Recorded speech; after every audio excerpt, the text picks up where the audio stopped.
It's time to do more judging. Let's continue.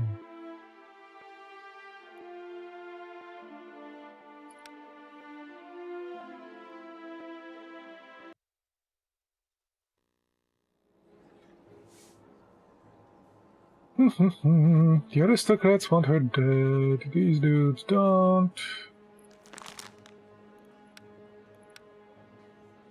Better to free her if we can. What's up? God save the Queen! What do you know about the person who introduced himself as Ramel?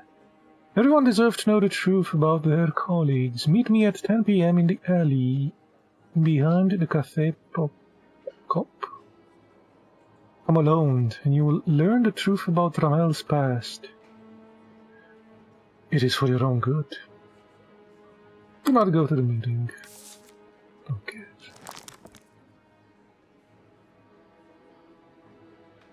Oh, my reputation has been taking a nosedive as well. Excellent.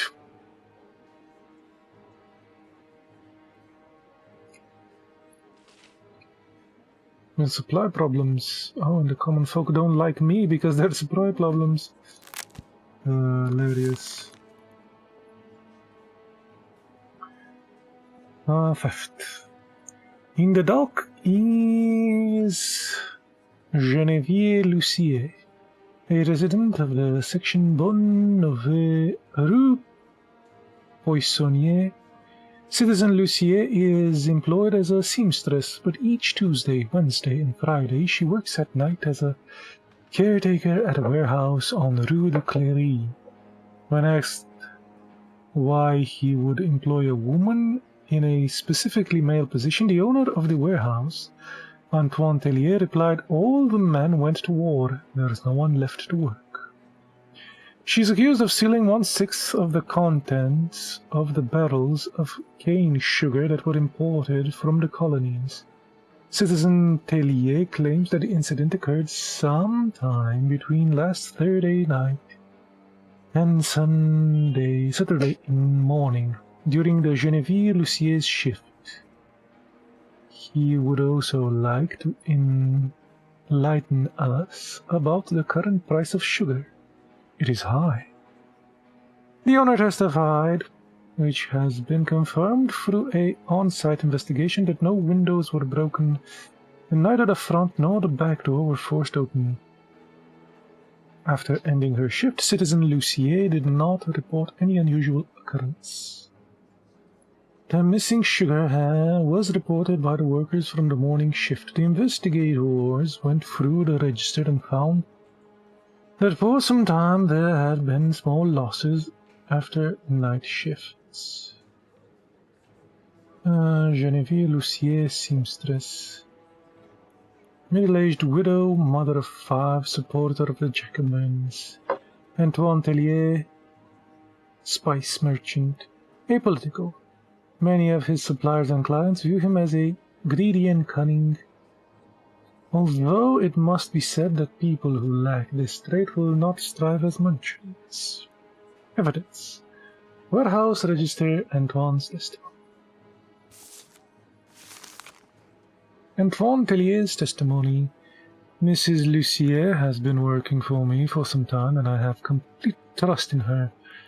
That is why I didn't react before when I noticed small amounts of merchandise missing. Just the usual business losses, I thought. This time, however, someone stole a larger amount, and only Mrs. Lucier had access to the goods in question.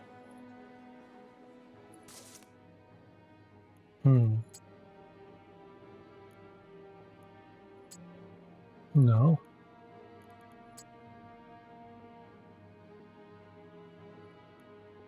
Seamstress. Is this evidence? No? Oh, Jesus.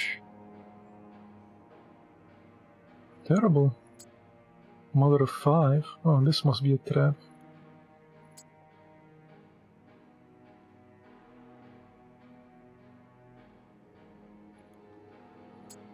This should be evidence. Oh, thank God.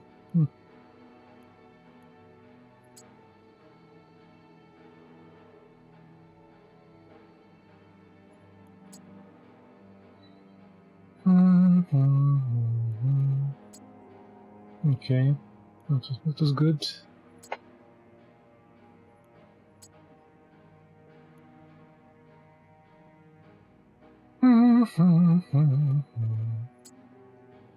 Okay.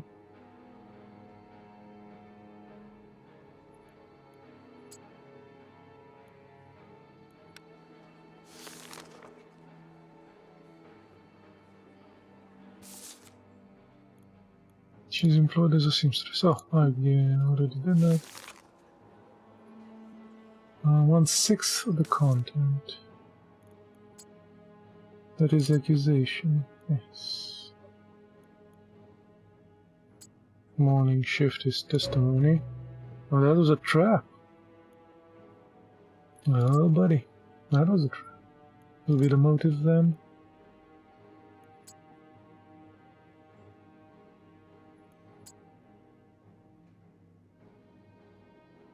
This is the testimony? No? The other one was? Okay, we're missing 2 questions. The case strikes me as obvious, or do we not know something? Please introduce yourself. Genevieve Lucier, I'm a seamstress. You stand accused of stealing sugar from Citizen Tellier's warehouse. Stole nothing, he's a liar. Spoken as a true thief. He puts a woman in jail because rats ate his sugar. There is no jail, though, sentence.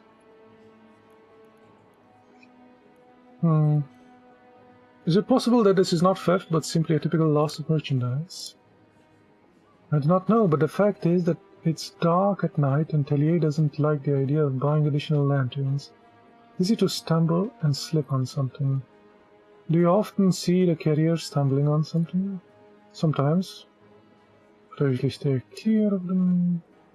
Could it be that someone spilled the sugar that disappeared? I don't know.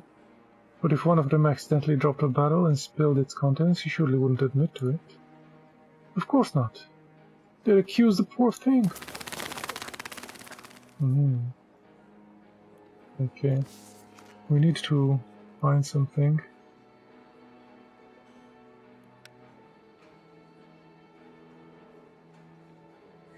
Did anyone try to explain the regular losses in merchandise? Poorly lit. No. No.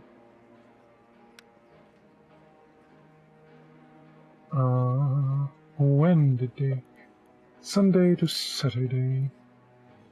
What shifts was she working? Night shifts, I think.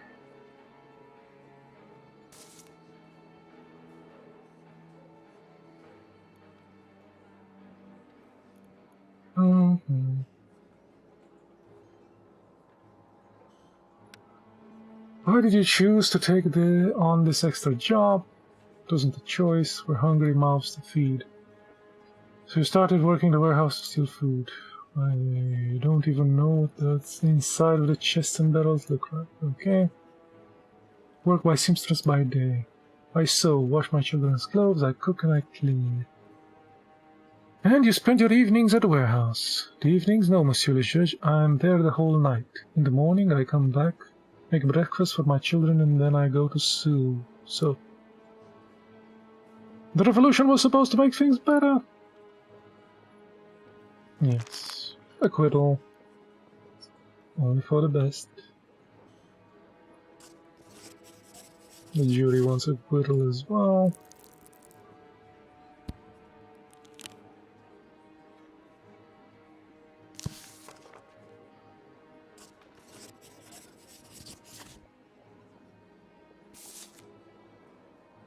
The verdict in the case of the missing sugarcane in Citizen Tellier's warehouse is not guilty. Please release. Ensured Tellier will survive the sly dog. You cannot put compassion over justice. This was revolutionary. More reputation, more influence. It's good to have these. Prosecutor has signed your report.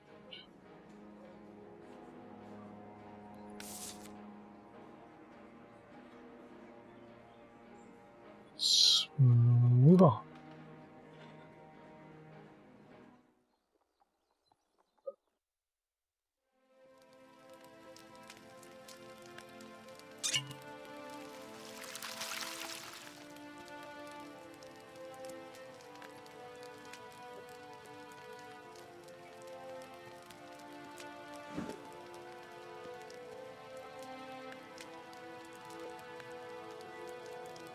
Frédéric.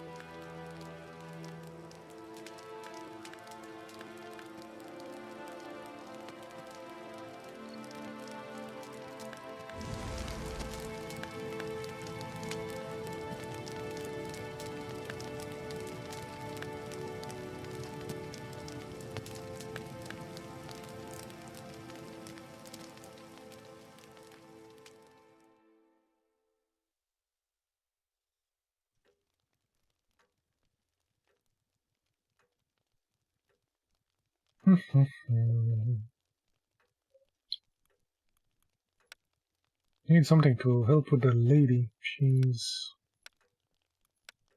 distraught. Oh! Finally something that would unite the East. Interesting.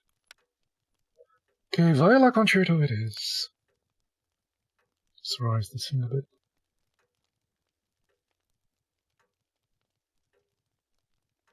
I'm not in the red anymore.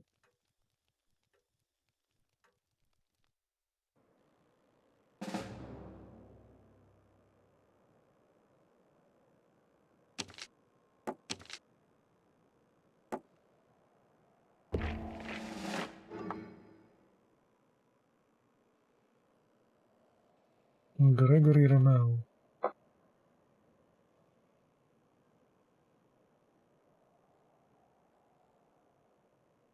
He's doubtful. Convince persuasion.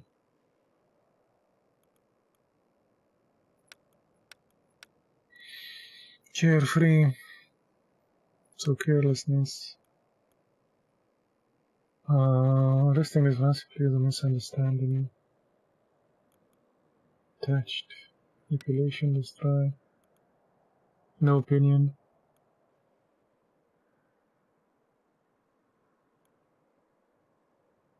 Aggression. Look for the real criminals. Manipulation. Perfect, perfect, perfect, holy moly. And strong. Okay.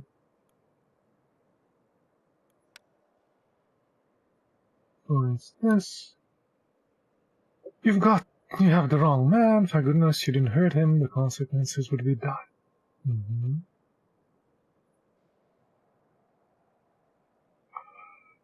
What a lark. I must be going deaf. Arresting a spy is now a misunderstanding. Nana's carelessness. Absurd, your prisoner is actually working for me. Aggression. Your actions reek of treason. Think twice before you decide to stand against me. He's satisfied, and let's do the manipulation one. We have real traitors out there, yes. And to think we almost lynched our brother. Okay.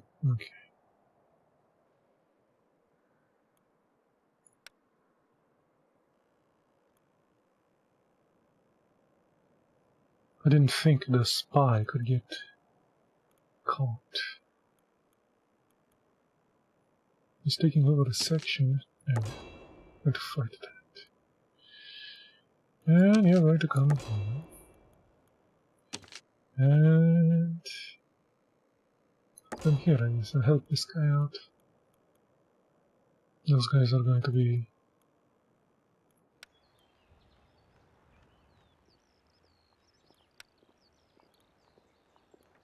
I can spend more time on that. Rest.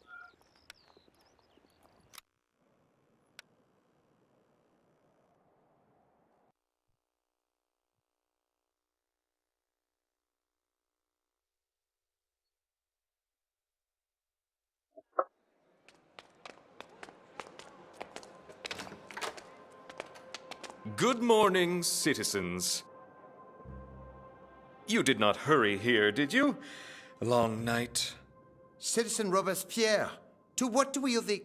Vendée, there was a rebellion. What? Who started it? People. Traitors. They are yelling that they have had enough of the terror, of the revolution. Some say they want bread. Others, that the clergy continues to oppress the people. And there are those who shout, "To hell with Robespierre's terror!" You speak too freely, citizen. Enough with the lenient verdicts. Enough with indulgence. I will deal with Vendée myself, but I need the situation in Paris. And I need you to get rid of the undesirable, the element that undermines the sense of the revolution.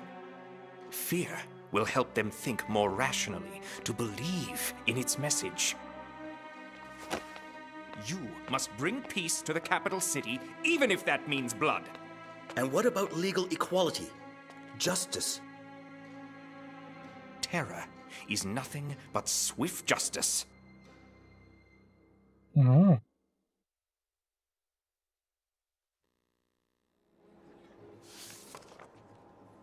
Archbishop Jean-Baptiste Gabelle was the one who made the decision on the death of your child. He should be your next target. An archbishop decided my kid's death? Jesus. What an asshole. You made a mistake. We wanted to give information to you for free as a token of our goodwill. We sent someone to you, a man who knows certain things about your friend, but today we learned that his throat was cut. We are giving you one last chance. Arrange a meeting with Ramel, or whatever you call him, unless you would prefer to share the fate of your friend. We want to meet at the something or other. Send the guards. Not bad.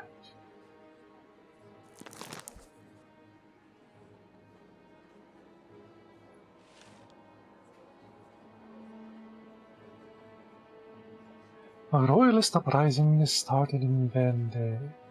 Paris is in turmoil.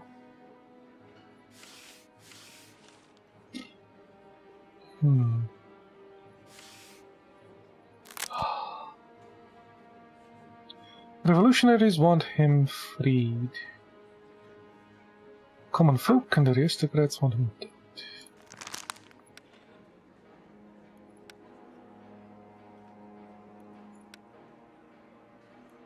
Even though the aristocrats don't actually budge on this one.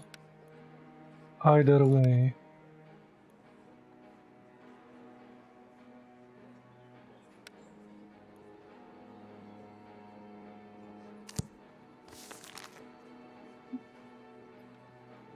Theft, fraud, and treason.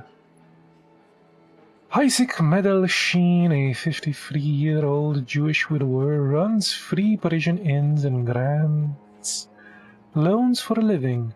His daughter, 16-year-old Esther Medelsheen, assists him. The tradesman describes himself as a zealot supporter of the revolution, as he believes that through it Jews will finally be granted the same rights as the other citizens of France.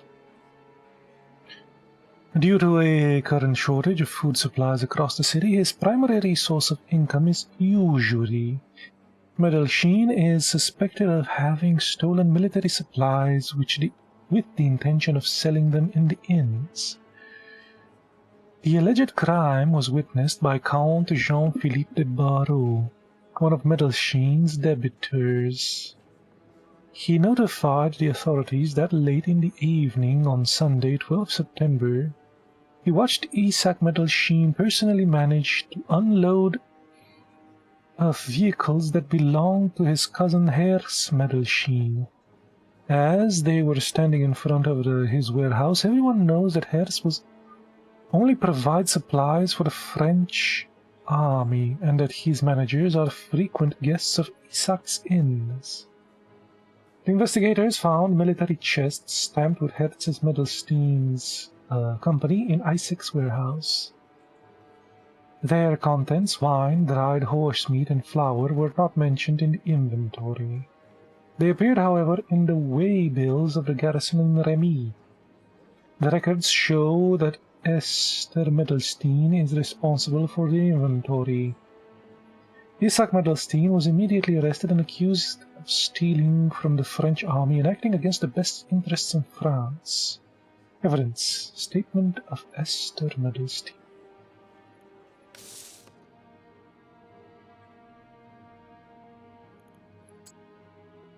This was evidence? No?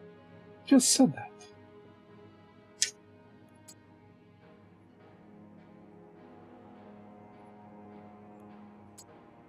Was this evidence? Yes. Inventory is evidence? Yes.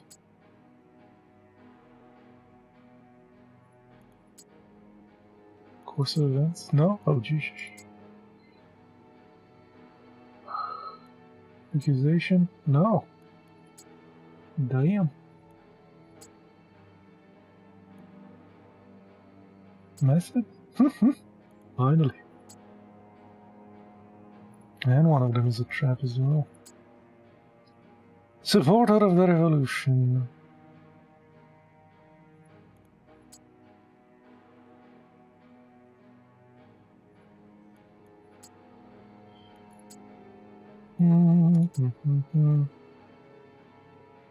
What's that?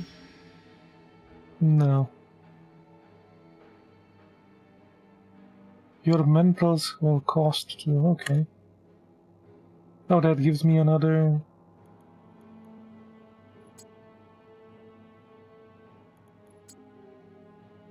Interesting.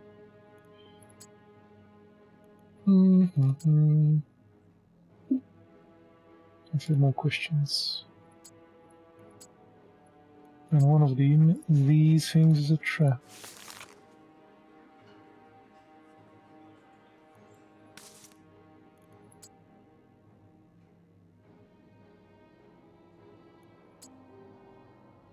No.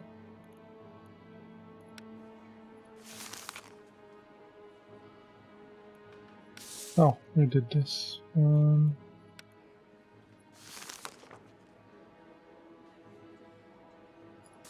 Military chests, we did that one as well. Oh. Supporter of the revolution. This one. Course of events? No. It was method. Ah well. Should try the death for this dude. Jewish leech. Kill that bourgeoisie. Please introduce yourself. Isaac!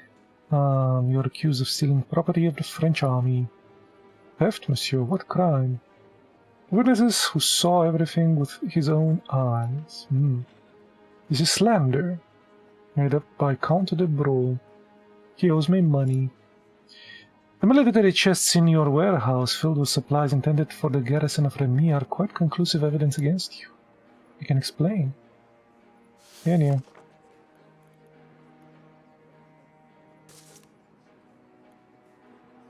Why were the chests filled with goods? Prepared for the French army as well.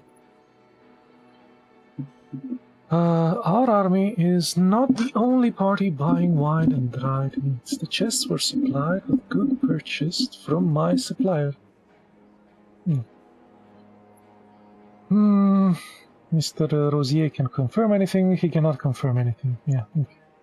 He was found dead. Yes, first time I've heard of it. How convenient to blame a dead man. I lost my main supplier. Do you know anything about Rosier's death? Not at all. This whole thing was plotted by my debtors to get rid of me. As they should. It's a plot hatched by my debtors, and I demand justice.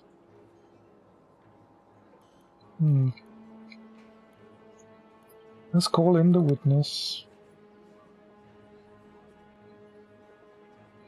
Mr. Middlestein, Stein, Bain, the daughter of Isaac? Are you able to testify? I see you are unwell. Yes, I will manage. Describe your duties for your father's company. I'm responsible for the inventory of the accounts of our debtors. Why don't you list in the inventories the goods that were sorted in the military chests? Since my health declined, I have neglected my duties. You're too weak to hold a pen. I got tired quickly, lightheaded. Maybe you don't want to take part of your father's crimes. The food was delivered by our regular supplier. I did not note the goods down. That was my only fault. What do you know about the charges brought against your father? Based on lies. The Count owes my father 40,000 francs. 400,000 francs. I call the witness to order. Count Borot himself referred to his relations with Monsieur le Judge directly before the trial. The judge is in bed with the counter-revolutionaries. Are you able to prove these insinuations? Unfortunately, nothing more than my own words, and a strong belief that I am in the place where justice must prevail. My father is not guilty. He legally purchased both the chests and the goods. Lead the witness out. You did not include the goods stored in the chests for her in your inventory. I purchased them legally, Monsieur le Judge. You can check in yourself. The books are carefully kept. This must be a mistake. The court has checked. The goods are not mentioned in the inventory, which leads to even bigger suspicion, as the books were intended neatly kept, were indeed neatly kept in the past.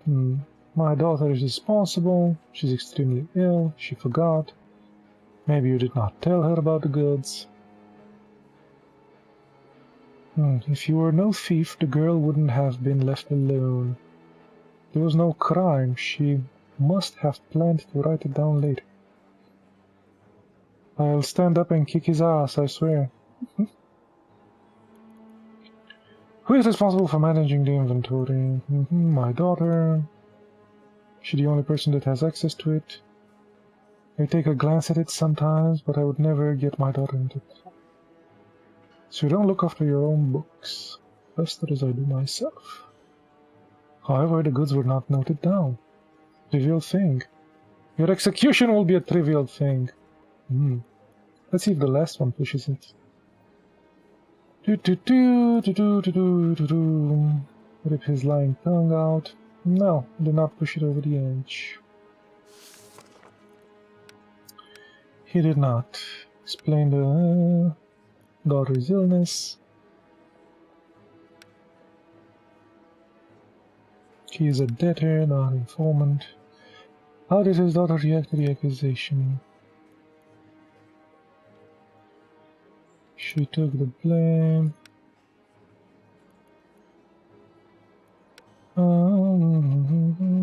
Are the defendant and the supplier of the army relatives?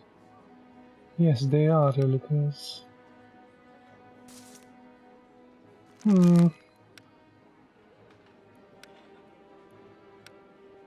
Well, since the jury wants acquittal, let us acquit.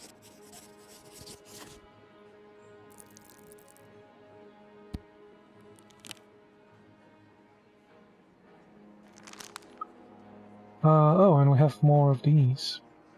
Private Antoine Rolt was bored, so he took a stick and started drawing fleur-de-lis pattern in the sand in front of the tailor's shop his wife was visiting. His colleagues of the National Guard, who were patrolling the area, caught him red-handed. Oh. Bethune Georges Dos 15-year-olds Somboul, Henri Geoffroy, and Bernard Doles were summoning spirits in the cellar of the tenement in the section du Pabot du Nord. The candles were using were stolen. The ritual was interrupted by the caretaker.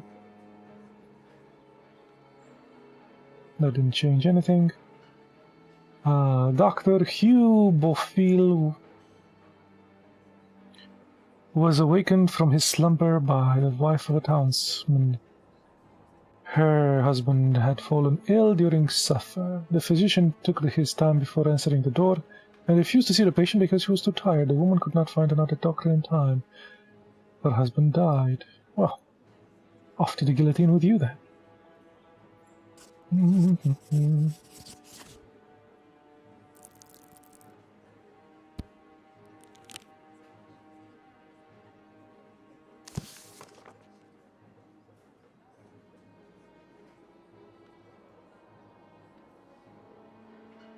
Clickety-click. Doesn't work.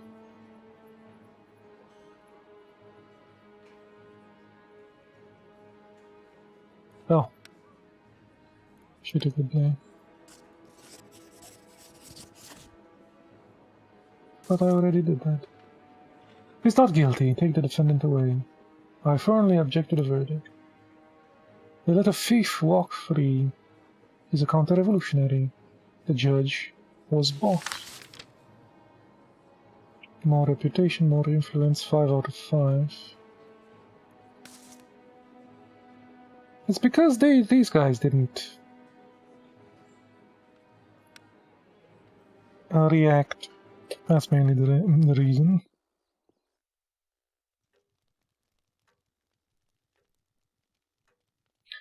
As long as I've known you, you've never were one for small talk. I believe that actions speak louder than words. What do our actions say about you and I? That we don't allow other people to control our lives. We are in charge of our own destiny.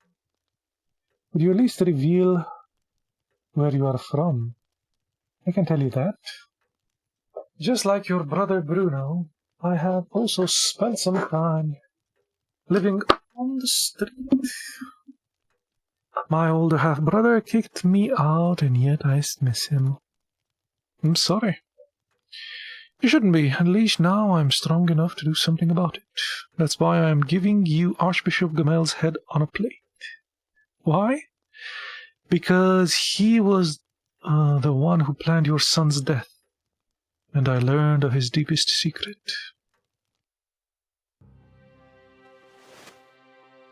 Gabel's father wanted his son to have a military career. His plans changed once Gabel had an illegitimate child. The careless heir was sent to Rome, where he was supposed to study and become a priest. The woman was taken to distant relatives in Paris. Jean-Baptiste learned about it long after he completed his education. Naturally, he did everything he could to move to the capital city. His search for the woman and child were futile. That is his weak point and our chance. We have to find them before he does. Gobel will not make a move if he knows that you have his family. Oh, isn't that nice? Why did Gobel attack me? You dealt with Romans and almost did the same to Pache. They were linked, so he must have thought that he would be your next target and decided to send you a message. Now I will send him one of my own. Kill everyone who has raised a hand to your family in the most precious thing you have. This is our best opportunity to attack, as people are blaming the clergy for stirring the rebellion in Vendée. Interesting. Shopping. She would like shopping. Cleaning out the attic. Dinner with friends. Let's clean out the attic.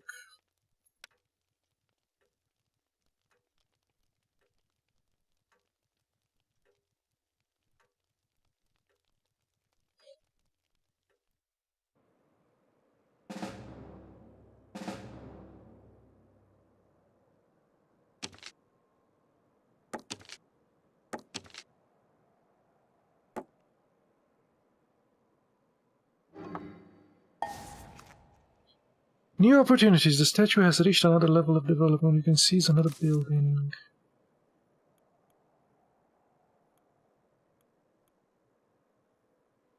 Can we move?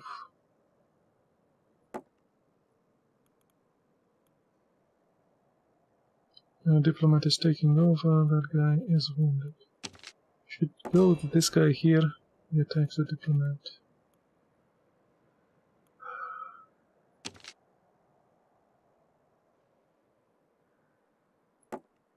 Move there.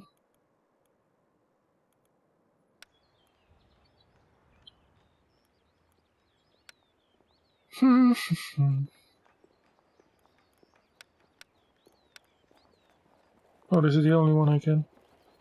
Alright, seize the building.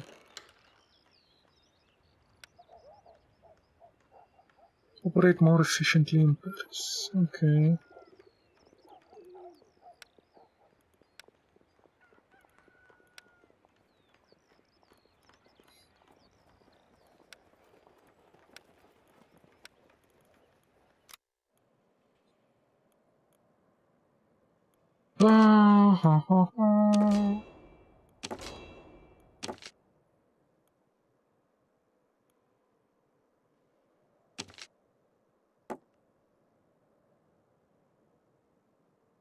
I guess that's fine.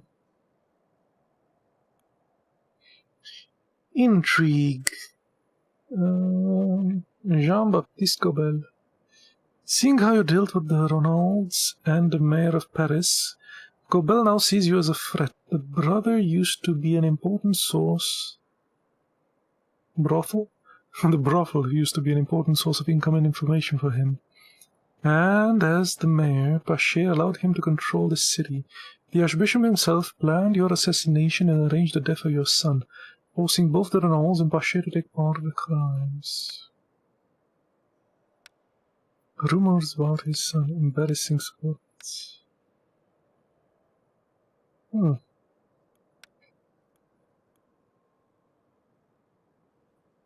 Talk about the scandal to several well-connected gambling. Clovis will search the gutters and force a fellow of the homeless to spread rumors about going home. Some questionable will bend all Ramels a favor. Let's use it. Well, let's do this. Ooh, 90%.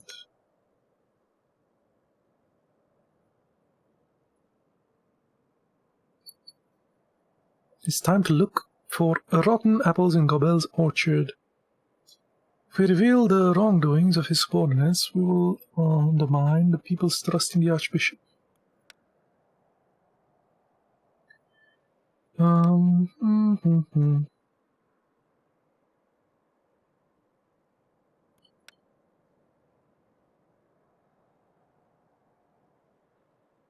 Let us not involve strangers in the search. Ramel will personally hunt down those who have wandered from the flock. Oh, 80%. Cool.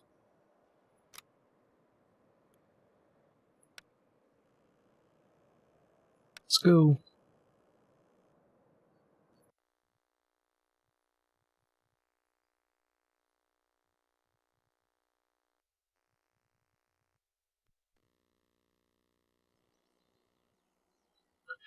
Today we only have several minor cases to deal with.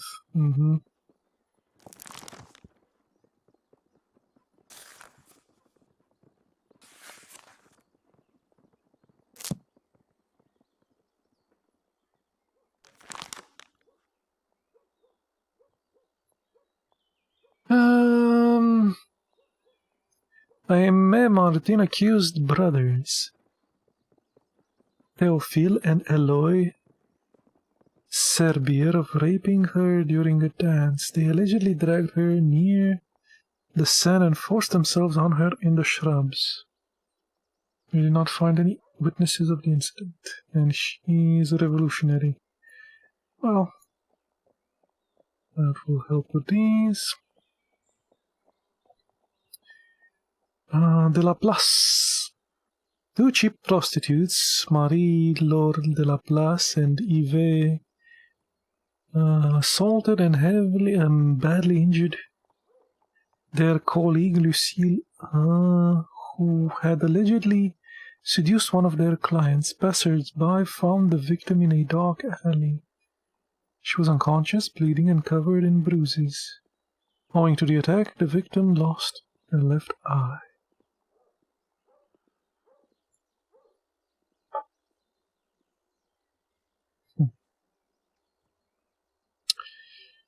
Marquis Jean-Louis Berthelot, enraged by the loss at a card game of his friend's place, attacked his own servants. He cut off the cook's ear with a cleaver. Then the butler tried to save her, but Law beat him to death. Okay. Oh, they really didn't like that. Philippe Rodier came home to find his daughter with her lover, Gaston Picard, a soldier of a few years older than the girl. The furious father tried to kick the man out of the house. The two struggled. When the girl tried to separate them, she was accidentally pushed down the stairs and broke her neck. Oh, Jesus. Oh, that was an accident. 16-year-old Marie-José Dumont bought 2 kilograms of onions at the street market, yet paid only for 1. The next time the girl showed up at the market, the stall keeper took her to the nearest police station. Oh, yes. We should kill her for that. Oh. 68-year-old Hippolyte Rounet has been harassing his neighbors for quite some time. Recently, he sent dogs on a group of children who live in the same building as he does. That was the last straw. Their parents decided to accuse him of assault. Death it is. Nobody else cares.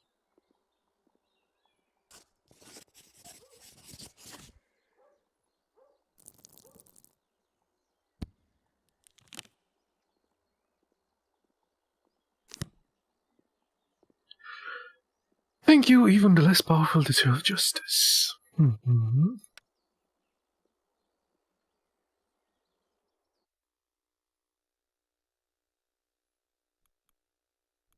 Let's go home.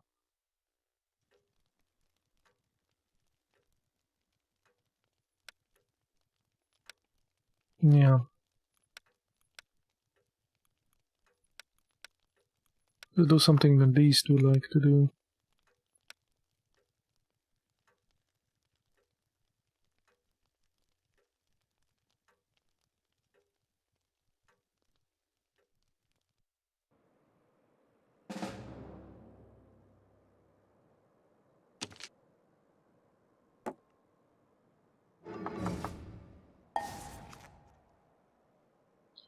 Seizure successful. The hideout has been seized. It will help your agents operate more efficiently in Paris.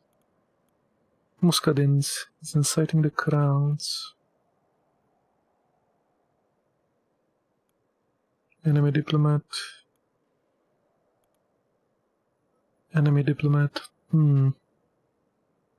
Hello. Fixes gaming. Okay.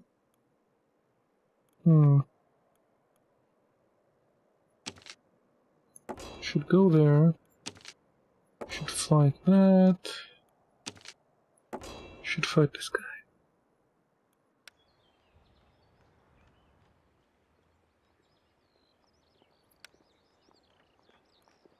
Calm the crowds. Oh, we don't have that many points.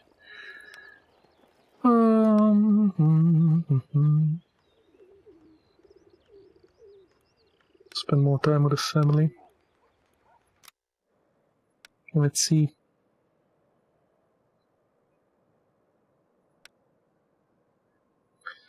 Let us hope that the rumors stimulate Tinville's imagination enough to make him officially look into the Gabelle case. It is important to cast a shadow of doubt on the Archbishop, to show the deputies who are scared of him that Gabelle has a weak point. Okay. Please forgive me for being a little late. You have only piqued my curiosity, Monsieur le Juge, as I cannot guess what I have done to deserve this invitation. You must have heard rumors about Archbishop Gobel. Come now, Alexis. You are poking fun at my intelligence. We both know that you are the author of the denunciation. How can you be so sure? I am not a fool. You have eliminated Roland and Pache, and now you are trying to get Gobel. The reason why may elude me, but I do not care.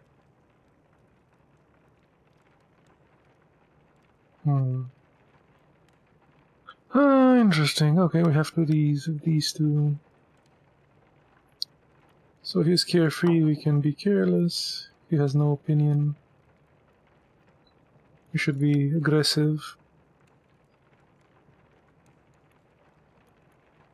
He's bullheaded. Manipulation and manipulation. Perfect. Strong. Weak. Very weak.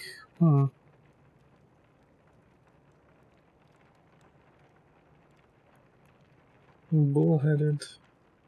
Okay, I guess we should try these two. Okay. As long as your balance of profits is positive. There are some people, however, who care about justice. What do I care about anyone's bastard? The country is in flames because of the rebellion in Vendée, and I am supposed to be preoccupied with something like this. An illegitimate child in Paris. Now that truly is a novelty. You must be the toughest man in Paris. You are not bothered by the mob, which has once again decided that cutting the heads off dignitaries would be fashionable. It is enough for Gobel to shout from his pulpit that you are enjoying yourself in a brothel for public money instead of prosecuting lawbreakers. And before you know it, your head will be gone. Your words do make some sense.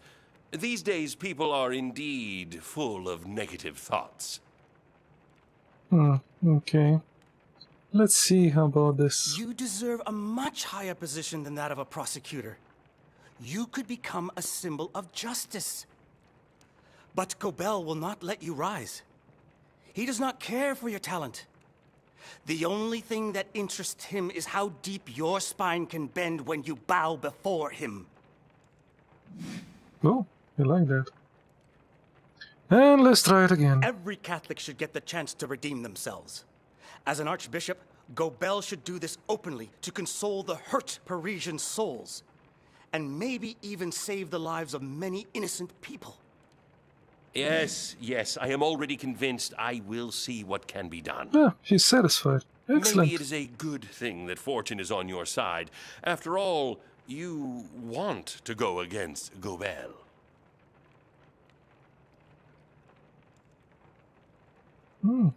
Good.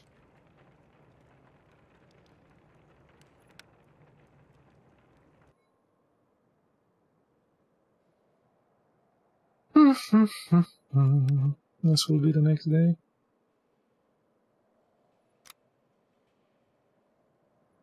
Arresting priests and giving a speech.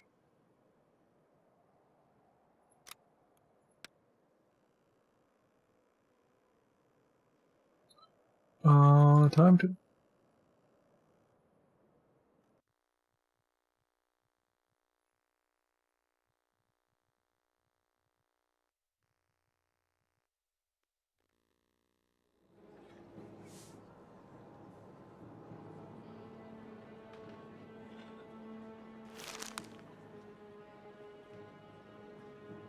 No, not good. God save the Queen. You were choosing between stalking cat and several angry bulls. No doubt you have heard about the fights near Leprokop by now. The entire trio you have supported to meet is dead. So you're supposed to meet is dead. Furthermore, a nearby store caught fire and stray bullets injured a local baker and one of the guards. Not to mention all the broken windows. The current owner of the Leprokop recognized the guards as your employees. Now every guest will hear about the tribunal judge who arranged just gunfights in the streets of Paris. Oh.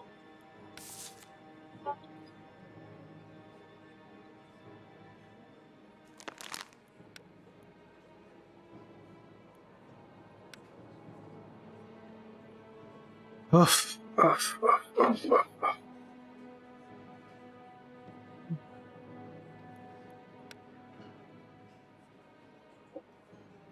Common folk would really hate this one.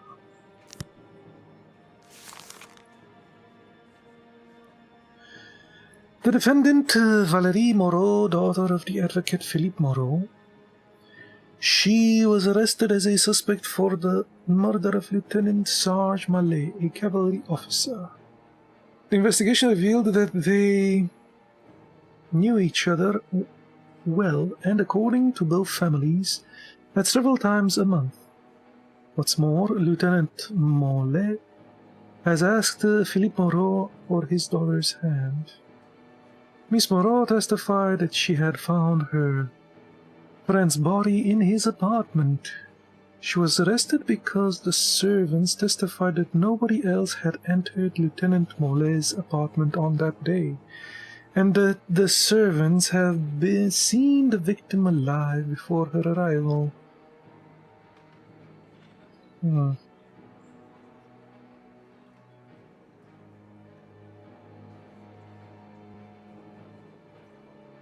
Interesting. Miss Moreau testified that she was allowed into the house by Lieutenant Mollet's servants and went directly to his room. She said that she saw him lying in bed, blood-stained bedclothes, and his throat had been cut. Even though she supposedly felt faint, she approached him to check his pulse. A few minutes later, she called for help. The servants' testimonies corroborate her account.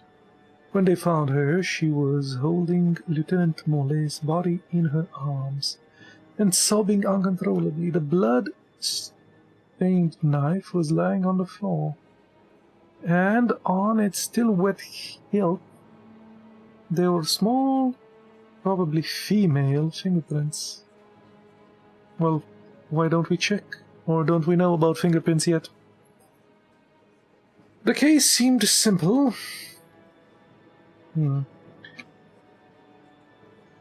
Miss Moreau is one of the aggrieved parties, and dragging her to court will only cause her more distress. We should focus on looking for the real murderer and not harass such a fragile and innocent creature. Evidence is a blood-stained knife.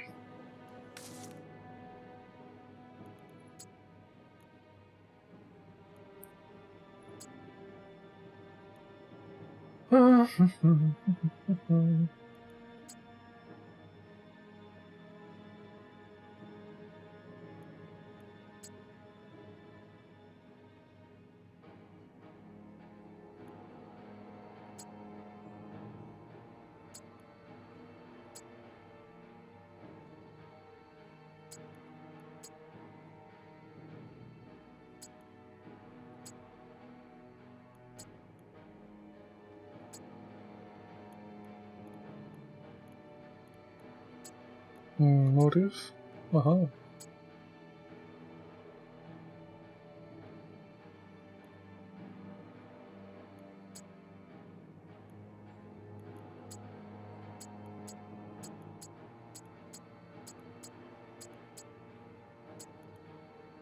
Oh, and that one disappeared. After I did this. Alleged engagement. Notice? Yes.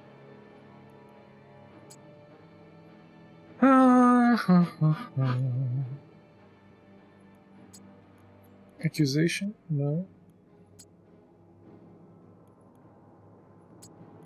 Her personality? Yes. Slid throat. Method? Okay. No visitors. Circumstances. Accusation. And accusation. Cool. We got all of them. We got all of them.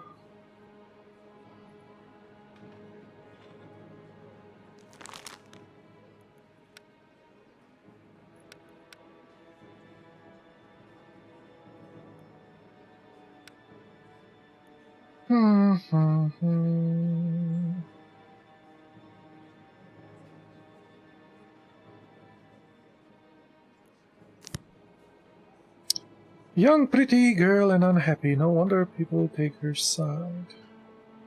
Heartless rogues. How can you drag a girl in mourning to court?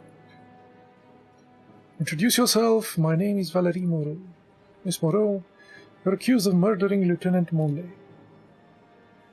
Do you have anything to say? I cannot believe any of this. Spare us the drama. This is not a theater. Sadists!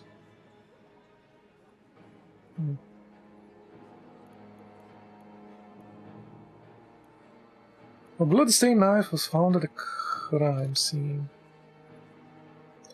I know nothing about a knife. It has an imprint of a small, probably female hand. So he was killed by a woman?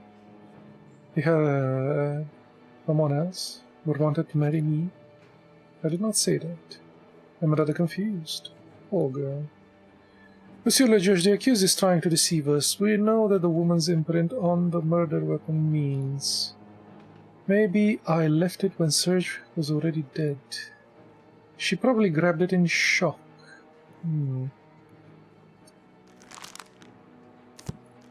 Well, we were doing so well now. Someone's going to really hate us.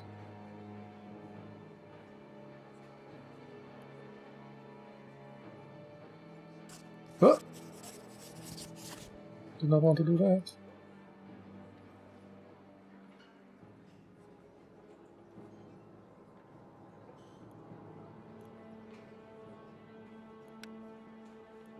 Did not want to do that, man. The jury hasn't reached a verdict. Oh well.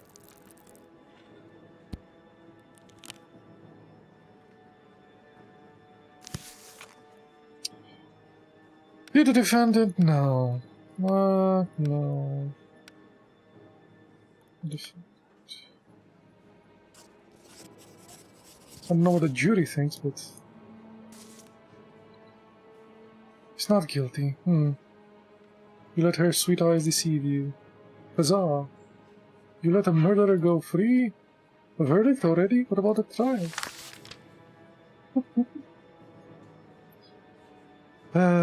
So I guess because I haven't... They hadn't decided yet. The verdict is fair. Interesting.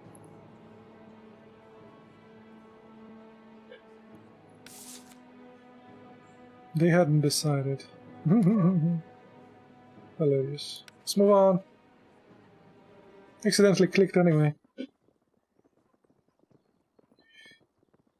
Are you ready for the show? It's not my first time, Rommel. Remember, the people must turn against him. Gabel is your average second-hand rate politician.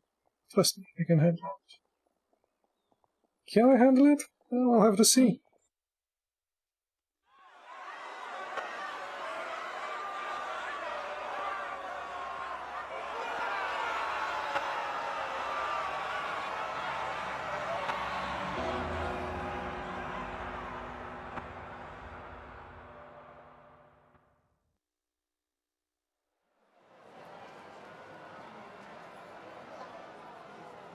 When will we finally get rid of those holy hypocrites? Tell us, Monsieur Lejeune! When will Tinville drive them into a corner?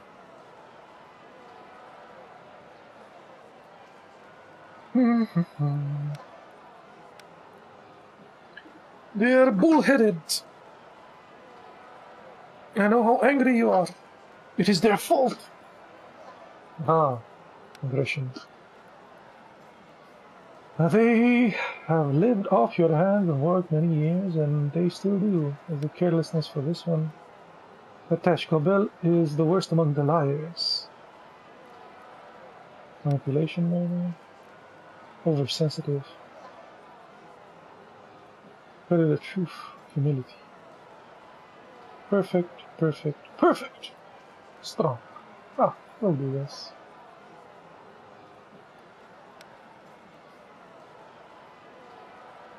Be angry! Be Be ruthless! angry. If someone's head needs to be impaled, do it! It is your city, your country! Holy hell. Do you really need the people who refuse to defend your faith and instead just disgust you?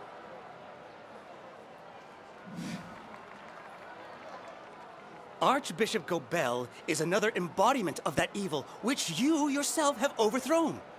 He spies, incites, and harasses everyone who stands in his way. France cannot afford priests who have illegitimate children or archbishops who are involved in civil wars. Tell him that. Rise!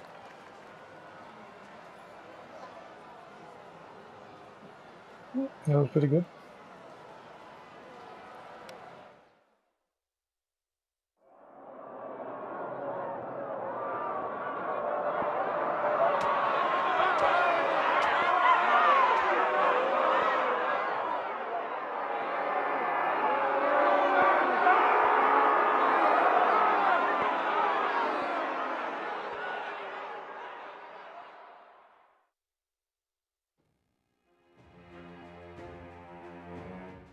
Fanaticism. The enemy's militia fights stronger. During battles, you may encounter additional conditions that affect your troops and the speed at which civilians escape. Death to those who dare their hand. Arise their hands against the church. Oh. You can choose not against the church, but its greedy priests. The ones who are dragging France underwater. There is no difference.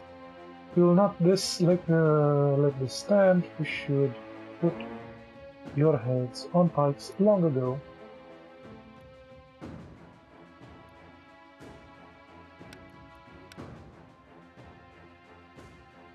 Shoots over the enemy line as infantry tries to hold the line. Tactic particularly effective against the defenders. And you have lots of soul shooters, less effective when your infantry is weak. Sure. Let's do that. Frontline assault versus frontline assault.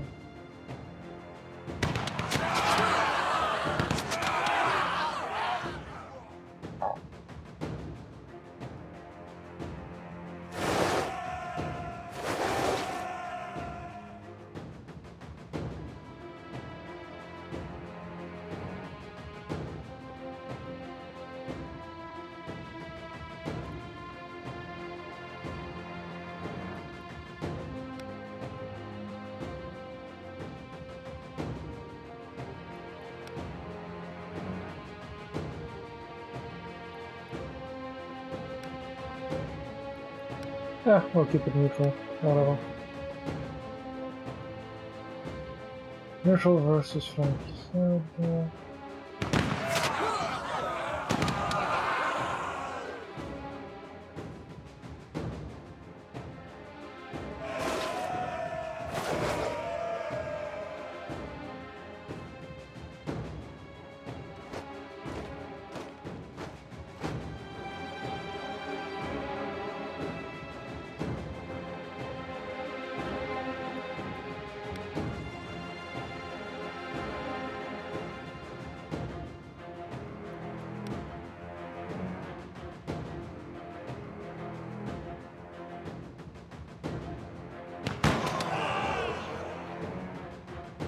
Cool.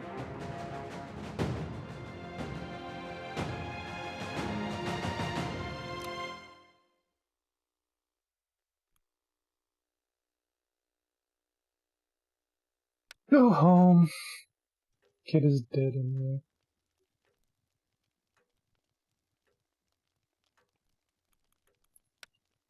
Fundraising for an orphanage, oh. Everybody likes that. Let's do it. If everybody likes that.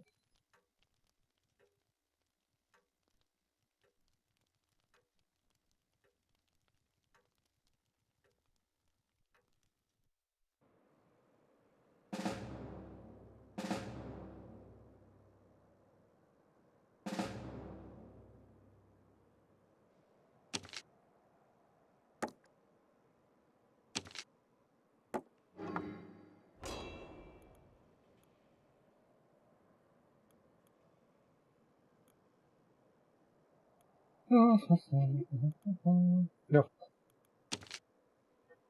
I can't even go there.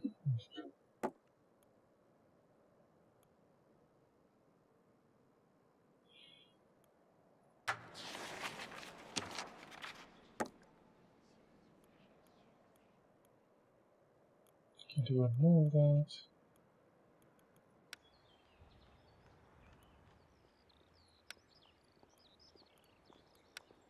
Costs so much. Let's do that. See what's next. This one. Perform the action.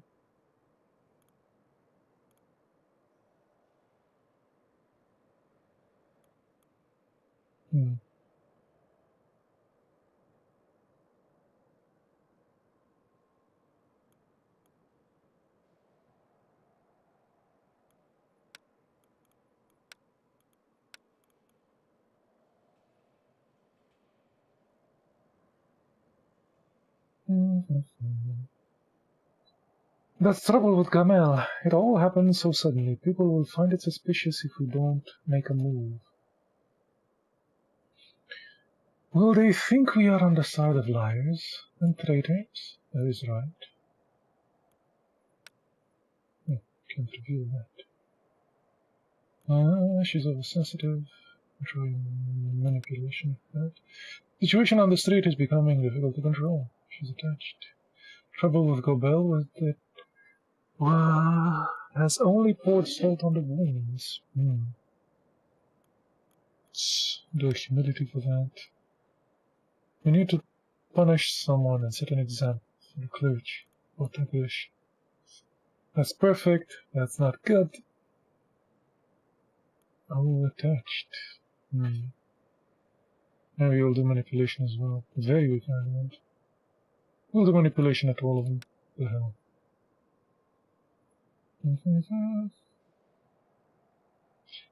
The situation is beyond our control. The girl was battered yesterday because people suspected that she was spying for the insurgents.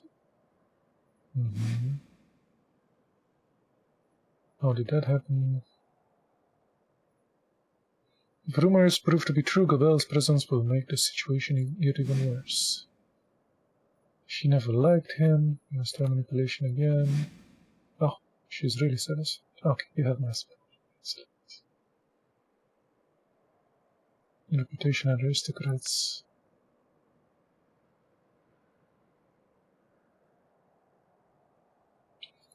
Georges Danton.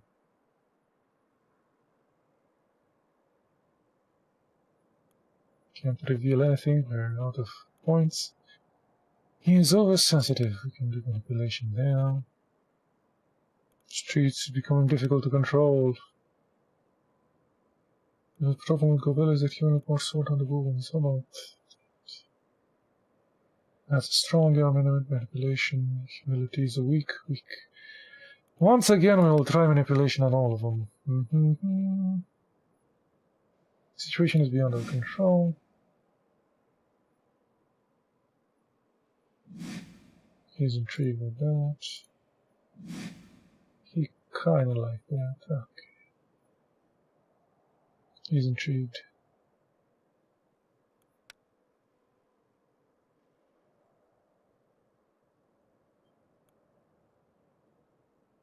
Success. Excellent.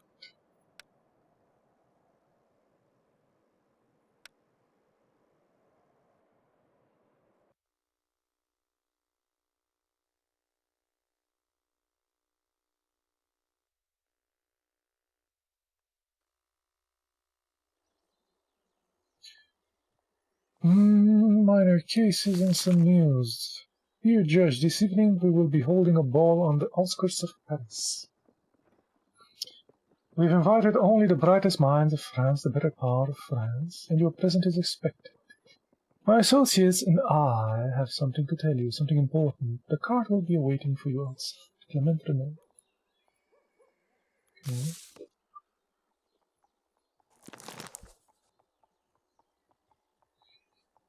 Common folk like me, these days not so much. Tourist grades, meh. Reputation is fine.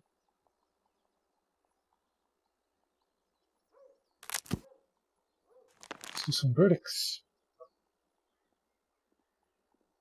Amand Pelletier, a soldier in the National Guard, took a break during a patrol to go in an inn by the river. The locals saw him drinking dark foreign beer. The owner testified that Pelletier demanded free drinks, threatening that otherwise the owner shall be in trouble.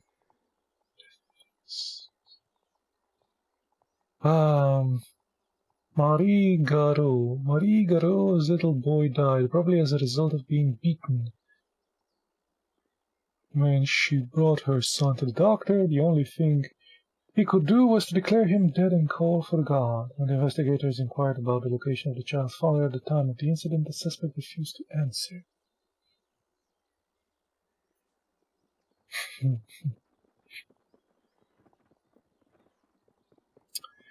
Denise Alessine. Denise, an elderly woman and former prostitute, runs a brothel in a small apartment. 4 girls from the country were working in turns in 2 rooms. During the investigation, they complained that Arsène paid them only a few francs per night.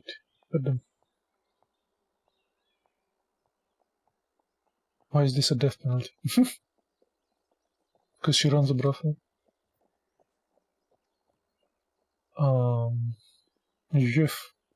Geoffroy Lupin. Locksmith Geoffroy Lupin, who has committed to install a lock on one of the Baron's Bordeaux's chests, damaged and encrusted lead. The Baron appraised the damage and said it would cost 50 francs to repair. Lupin claims the cover was damaged before the work started.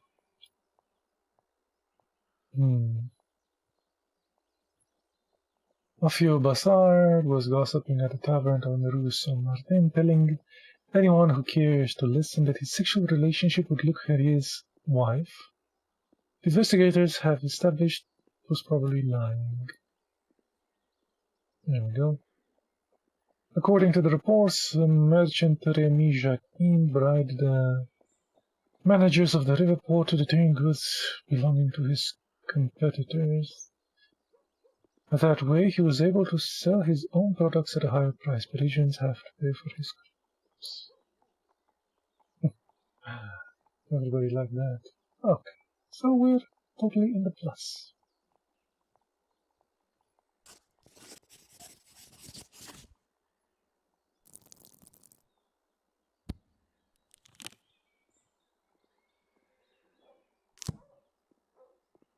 Even the least powerful deserve justice. Yep.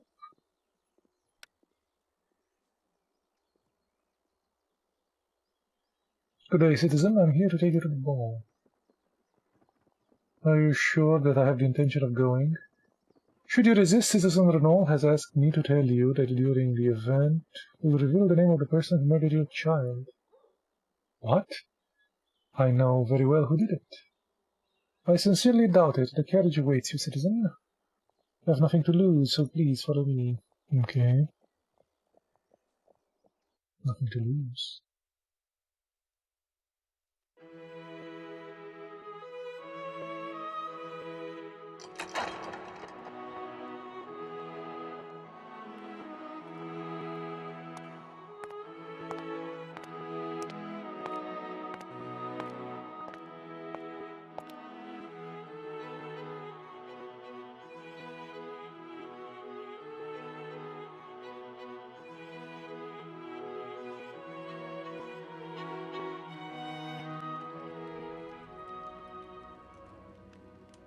Thank you for accepting our invitation.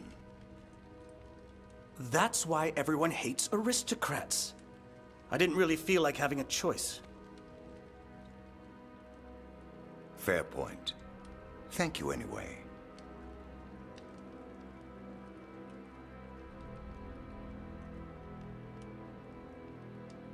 What a lovely residence. I'm glad that all that tribute money didn't go to waste. Why am I here? We wanted you to meet those who are pursued only because of their provenance. The wealthy are being oppressed, just like the poor were in the past. Aristocracy worked hard to be treated that way. Everyone has a reason to hate you. The same propaganda slogans all over again. Once we're finished with that revolution, can we kill all those who are now trying to get rid of us? Good luck. Maybe you'll meet the ones who killed my child. I must admit that we weren't entirely convinced whether we should take part in that murder, but the offer was just too tempting. What is that supposed to mean? I personally think that our disguised partner overestimates you. Yet he wishes to cooperate with the judge of the tribunal. He has also reassured us that he doesn't intend to kill any other member of your family. How nice of him. He killed my child? You did that? See how powerful we, the Highborn, have become since you forced us to unite. We will play one single game of dice, you and I. We will play for the fate of the man who betrayed your family and helped us kill your child. Fine, let's play. Fine. Let's play. A true fighting spirit. I like that. Our masked friend was furious. He came to us with a beneficial deal in exchange for our help. We agreed.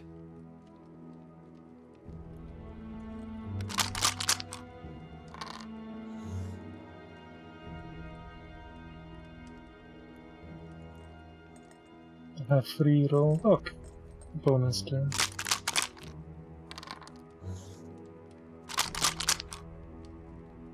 He rerolled too. Okay. A dangerous wounded man. Rejecting him would be unwise.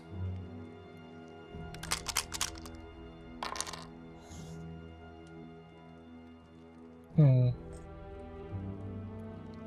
reroll these.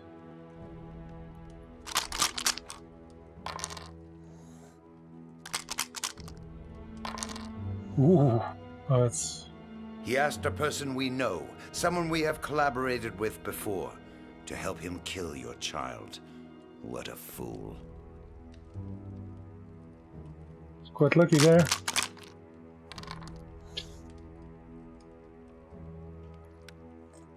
It's quite lucky for me though.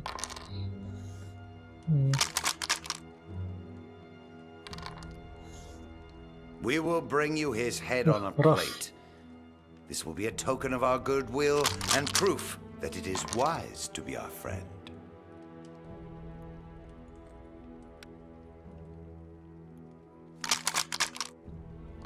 Oh, nice.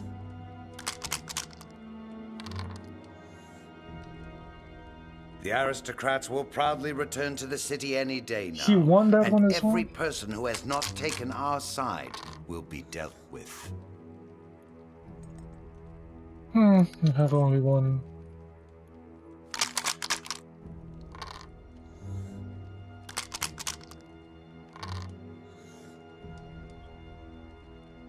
Ah, he beat me. Terrible.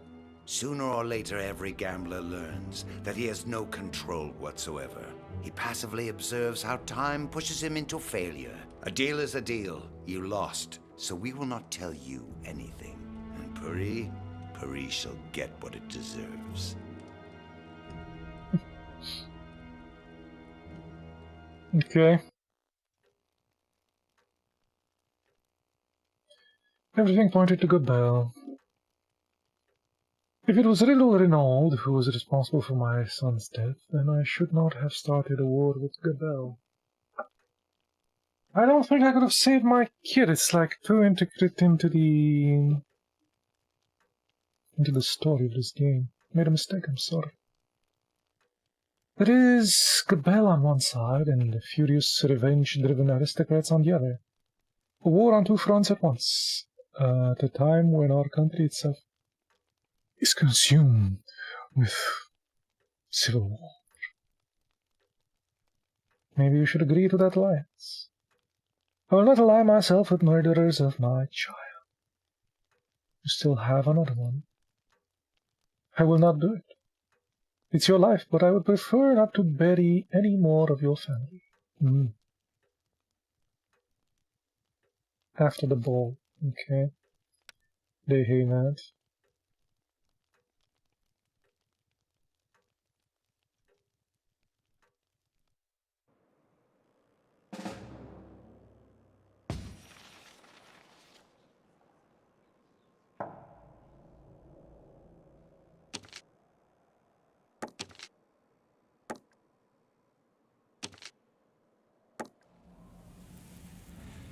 Those guys are on file.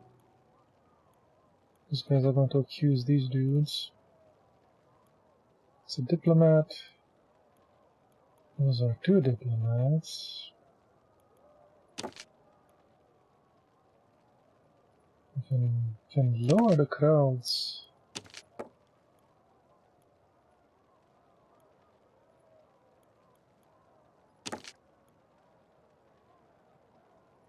I guess not.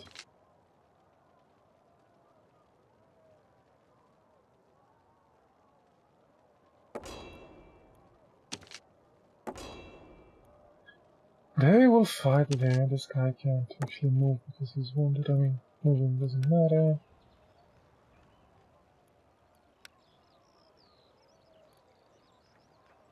We don't have 6 calmed people.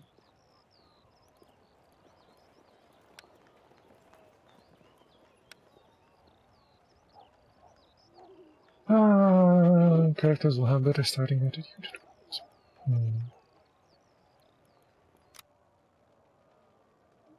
Let's see.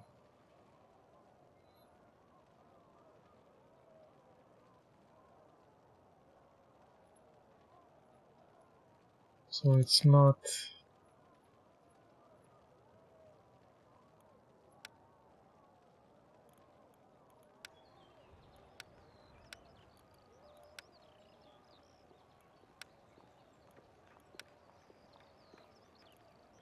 No. Fine, spend time with family. Let's go.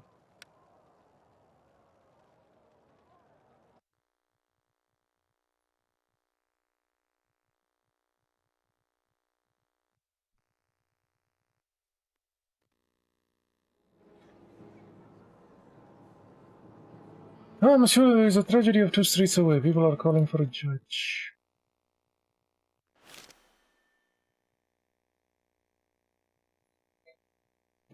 The guard hurriedly leads you to the crime scene where you see a crowd of furious people. They are surrounded several armed soldiers who are trying to repel civilians from 2 men facing the wall. You soon learn the commander Francois Heriot has, in absentia, ordered the execution of fellows who tried to steal weapons from a military transport. People are demanding your intercession for a fair trial. But it would be unwise to contest the order of a commander, especially one elevated by your actions.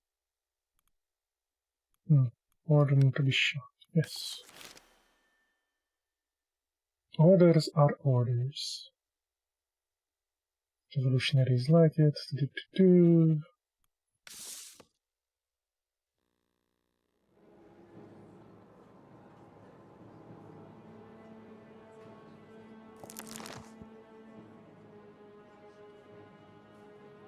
Everybody wants this person dead.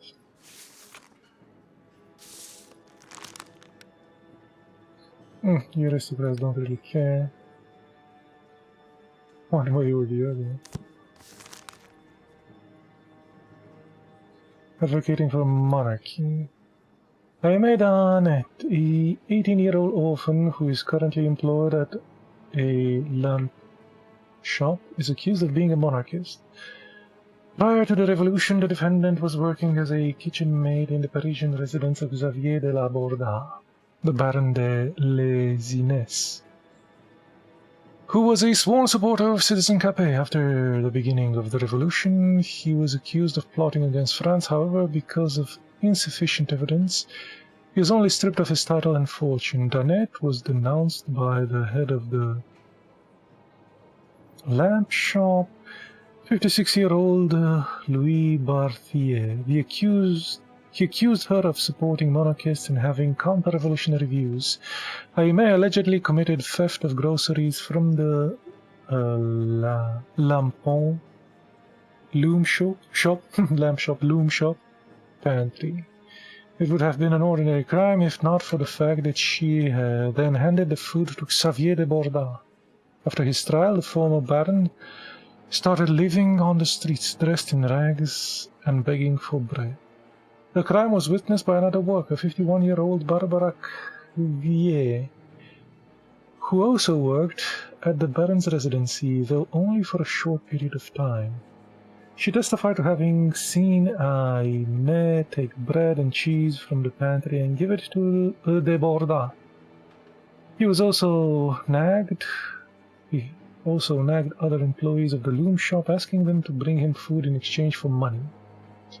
The former aristocrat was arrested for vagrancy. During the interrogation, he confirmed everything that we had previously established. However, he denied recognizing Aimé and offering her anything for food.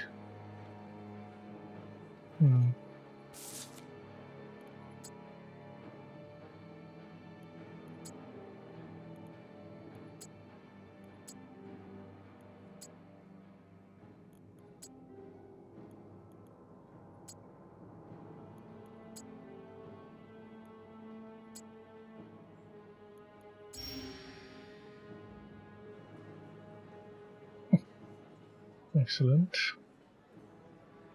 I have all the questions. Bourgeoisie whore. Don't waste the guillotine on her. Bring her to us. The defendant wanted to be humane in inhumane times, or maybe she was just stupid in times that have no mercy for stupidity. Can I decide which epitaph will look better on her tombstone? Citizen, what is your name? Aimé Dante. What can you say in your defense? I didn't do anything. She's obviously lying. The files contain a detailed description of the reason for her trial.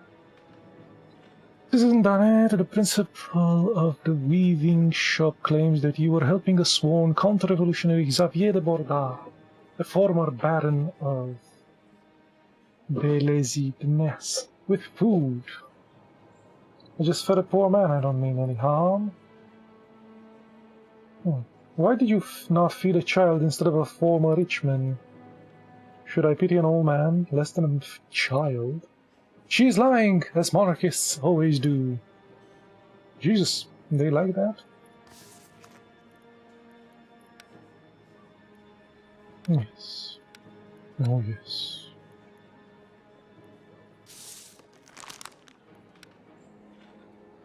It wouldn't help me at all. Speaking of food, I'm kinda hungry, so I'll be taking a break, making some food, coming back. Break time.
Well, while that thing's cooking, we can play some more.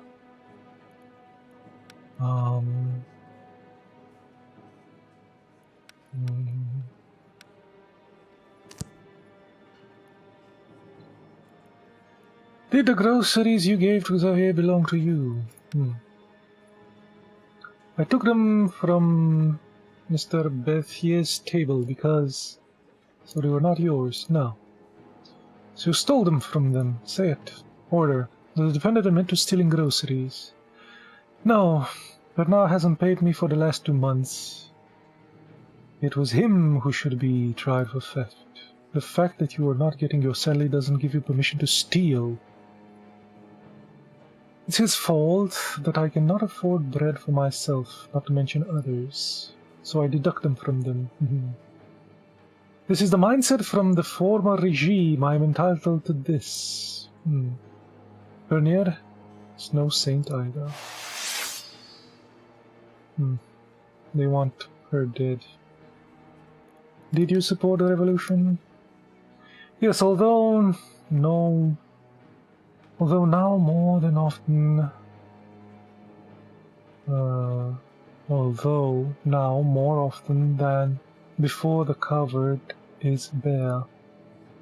Probably because in the past you were among the privileged. During the ancient regime we didn't even have cupboards.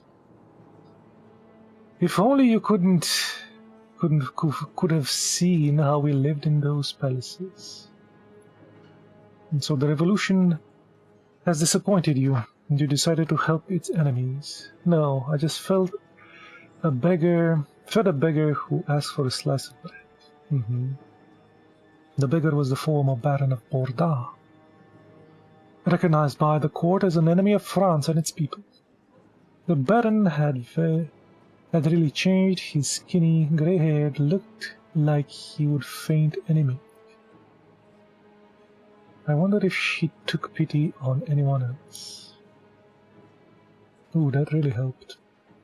Okay, this is the moment of truth. Do we...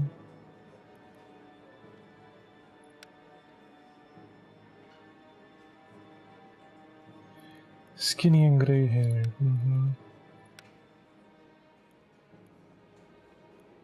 Stealing it from its employer. How long did she...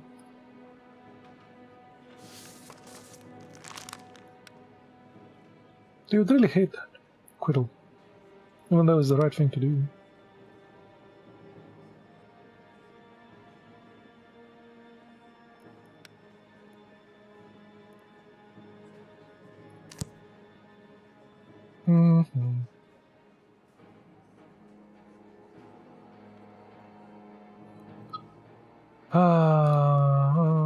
They don't mind.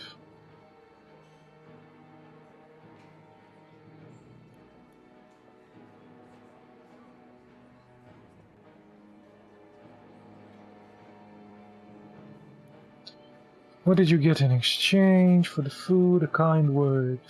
What else would a beggar give me? But this claims he promised you a lot of money and fortune. Yeah. He was going crazy from hunger. People like him always have some gold hidden. Who knows, maybe he was living there because he didn't want to draw attention to himself. Oh. If he had money, he could have just bought food in the store. That's true. But nobody would trade with him, blah blah.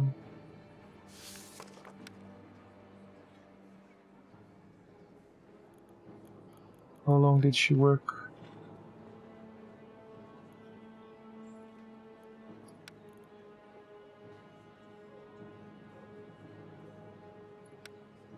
Ever since she was a child. Okay. Okay. Screw it.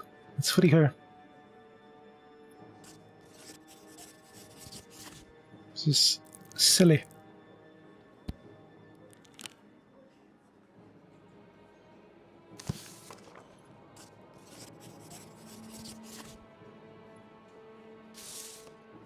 The verdict is not guilty.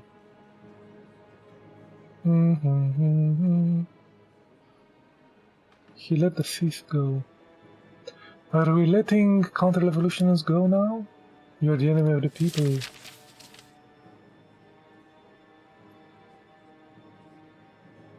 Reputation and influence. Excellent. That cost us quite a lot.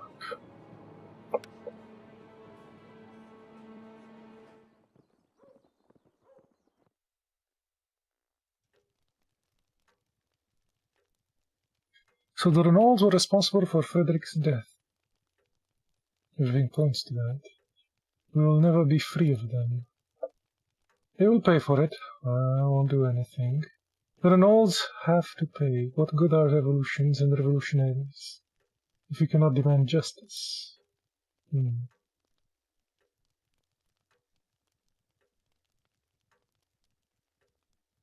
Oh, they liked because I freed that lady.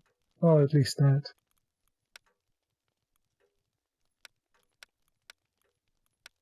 Cool. And raise all of them.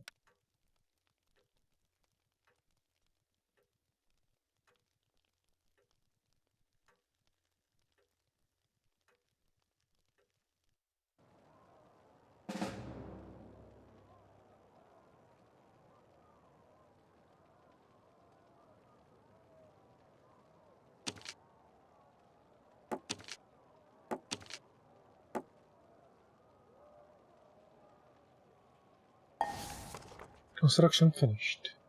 The symbol of the revolutionary victory was completed. The counter already begins to attract curious Parisians. Inspection incoming. Excellent.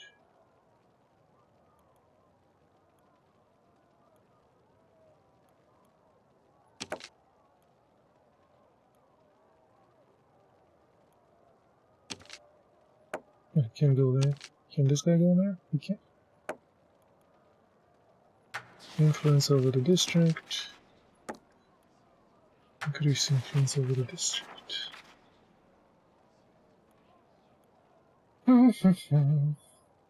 Visit main section.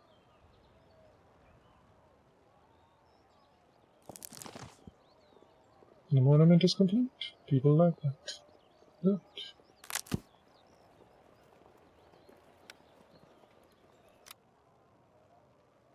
Exit the day, there's nothing else to do.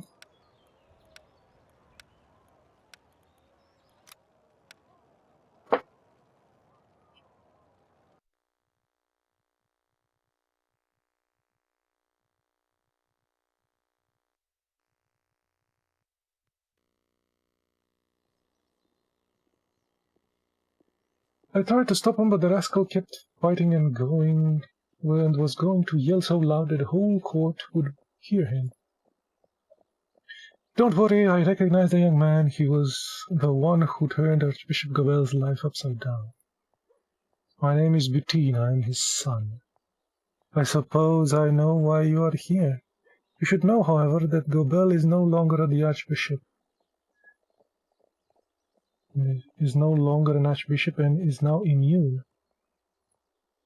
Help me, please, in any way you can. Are you deaf, boy? Didn't you hear what I said? Gobel is untouchable since he made an alliance with Herbert. You have come here sooner. I went to Jacques-Louis David, to Citizen Danton. Danton will not help you. Of that I am certain. Listen to me. It is over. Gobel will be a successful politician, so take your mother far from Paris and forget about everything. My mother died a few years ago, despairing and humiliated as she pined for her love. I am sorry for your loss, but there is not a thing I can do. The world loves the new Archbishop apostate, so nobody will help me. No, I'm sorry to live with that. Some terrible things are about to happen.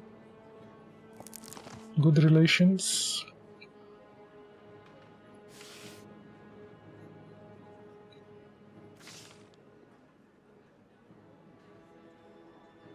The jury noticed that you're making the right choices and upholding justice. They speak well of you. Ah. Cool. Good of them. Fencing school. Horace Lovell, a famous fencer, wants to teach his art at a private school that will be based in one of the sections of Paris. However, even the most prominent names cannot be sure of meeting the financial needs of the local officials. Lovell came to you when the employees of City Hall asked for too high a bribe for all the required documents and permits. He does not want to give you any names, as he is unwilling to stigmatize the officials, but he believes that the support of a judge will be enough to convince them to take a smaller, more fitting token of gratitude. Sure, let's support the dude. 0 influence points for today.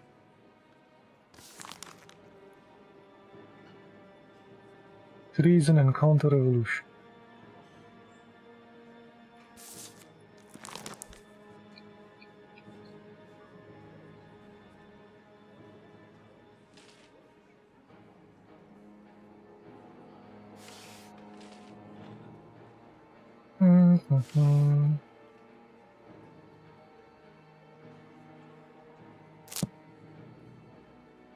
Please introduce yourself. Captain Gaston de Toussy, Cannon Company, 39th Denny Brigade. I remind the accused that he faces the court as an ordinary citizen, stripped of all privileges resulting from his rank and suspended as a soldier pending the conclusion of this trial. As I am not awarded my rank by the court, so the court will not tell me if I am an officer or not. You are answering for insubordination and conduct not befitting an officer. Contain yourself. You are accused of using your position to obstruct the execution of counter-revolutionaries. Do you plead guilty? No. It is shit produced by that arse that is Citizen Autre. They should behead you for that filthy mouth. It is you who should be beheaded, you cowardly sluggards. You shot there, but I do not see you on the Prussian front. That is true.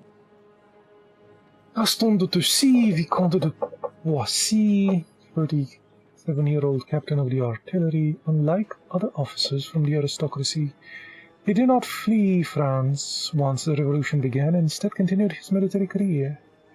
He became famous after the Battle of Valmy, which halted the advance of the Prussian and Austrian armies. He is currently commanding the cannon company of the 39th Demi Brigade, which is stationed at the vicinity of Paris. He is generally considered to be an experienced officer, although his past alcoholism casts a shadow upon his reputation. As an officer, he has been tasked with transferring the company's cannon to the site of the mass execution of the counter-revolutionaries. The Birsay prison warden, Alphonse Dautrey, has accused him of intentionally losing the cannon during the march and sabotaging the verdicts of the counter-revolutionary tribunal. Against protocol, de Troucy instead issued an order to transport the cannon crew and the company's vehicle separate from the cannon, which were transported later with the food supply. This resulted in the cannon being found in the vicinity of the Faubourg far from the Parchenon, where the condemned were scheduled to be shot. Shot by cannon? Jesus. That's something. When the cannon crew finally arrived, Captain de Troucy was drunk. The soldiers testified that de Troucy changed the route of the transport with Sergeant Foutet after the marching had already started. Dautrey claims that de Troucy arranged the operation because of a certain Quentin Lemeval, his comrade in arms, was among the condemned. De Troucy and Leval fought together in the Army of the North. During the Battle of Valmy, de Lavey carried the Vicomte on his back in the middle of the Prussian artillery fire. At first, de Troucy was supposed to face court-martial, but given the counter-revolutionary character of his charges, it was decided he should instead answer to the revolutionary tribunal.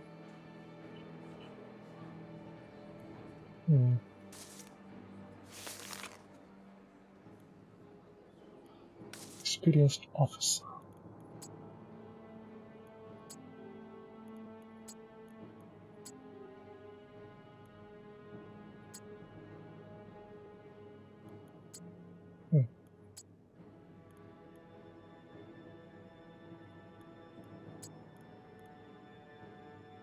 Motive. Okay. Now that was the method.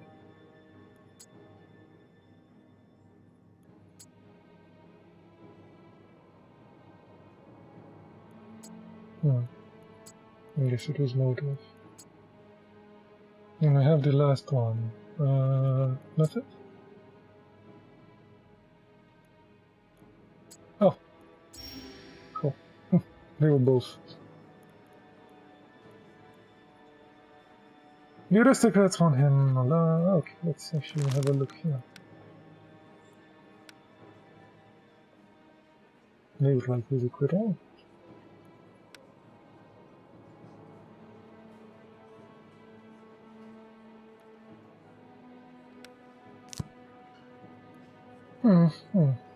Call in the witness, Oliver Foutet. Please introduce yourself. Sergeant! Oh, I really want him dead. Are you supposed to lead the cannon transport? The captain said we should all be in Pouchon at 9 a.m. or we'll be guillotined. Comrades of the witnesses testified that at some point the accused changed the destination of the transport, sending it to Valbourg instead of Pouchon or Chéron. The captain joined us during a break, took me to one side and said that we had the wrong orders and we should head to Valbourg. He stank like a brewery. You still believed him? The officers are constantly drunk. We have to listen to them anyway. What do you know about the relationship between the accused and Quentin de Laval? De Laval rescued his wife in Valmy. His life, not his wife, his life. The whole unit knows that. After he was moved to a demi-brigade, they kept writing letters to each other. Did the accused know about Laval's sentence? I guess so, since he was down-beaten, but he never spoke about it. He was a soldier, not a politician. Could he have known that de Laval was being kept in Bicêtre with the other condemned who were awaiting their execution? He certainly knew that de Laval was in Bicêtre, but I doubt he knew he'd be shot. I think he could have guessed it, though. Oh. Can you explain? When we came to change the destination from Pochon to Vaubourg, he was mumbling that he wouldn't participate in something. Did he mention a plot or any names? No, sir. I did not hear anything like that. Okay.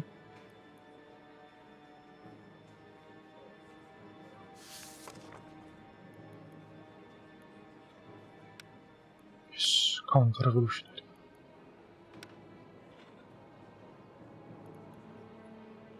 Counter-revolutionaries. How did Roussy explain his decision to separate the crew from the cannon?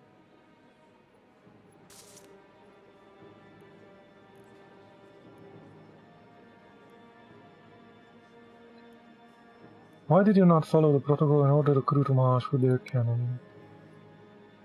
According to Colonel Farbon's order, the company was to arrive at Pochon within a day. That was impossible. We would not have made it in time if we had marched from the training ground following protocol.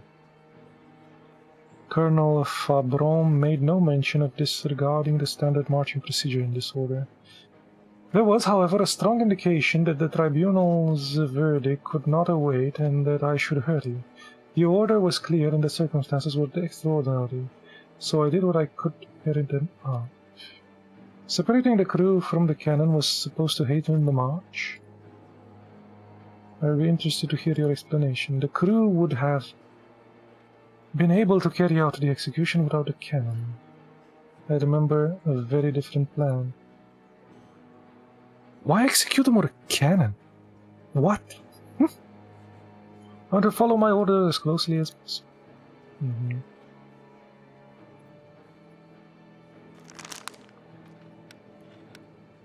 So I guess we'll have to execute this guy. He did not explain.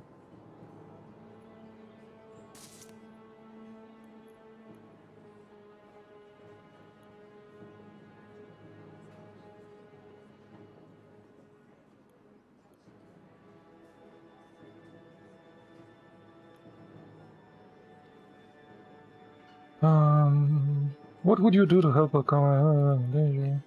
Did the accused intentionally direct the cannon to Vaubourg to stop the execution of Quentin Laval? I do not know that Colonel Laval was among the condemned, so it was just stupidity. I'd rather say it was a mistake. People make mistakes. In war, mistakes like that can cost our soldiers' lives. I admit that as an officer I am guilty, but I did not have ill intentions. You should herd horses, not lead soldiers.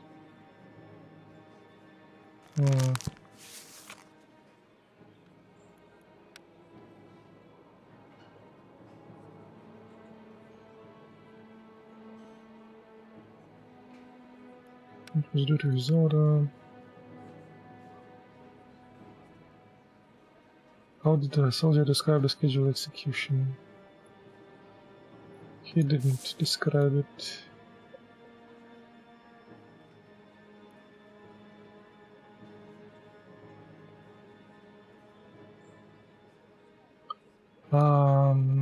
Yeah, sure. Okay, I'll say.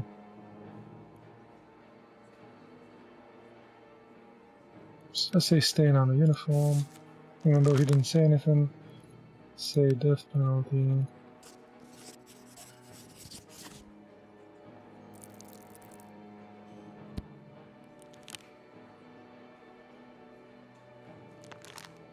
Oh, there are more dudes. A drunk Severin Lambas jumped over a fence surrounding the warehouse of Carbonell. Merchant has a shortcut on his way home. The area was guarded by dogs who chased away the intruder. Lambas jumped over a pile of goods and knocked over several vegetable containers. Two soldiers of the National Guard, Jean-Pascal Dement and Bastien, something or other, had to intervene at Arnaud's house. The man was had bitten his son and attacked a soldier with a knife. Thus, we accuse him of assault and battery.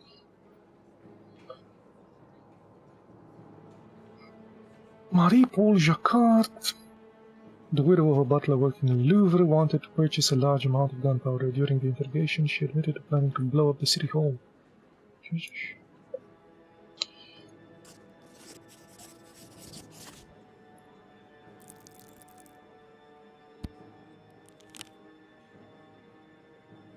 The aristocrats definitely didn't like this. No.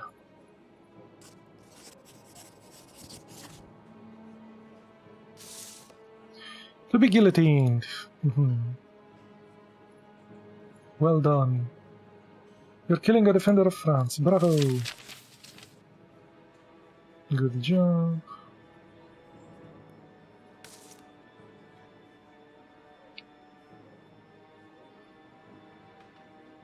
I don't know about good job.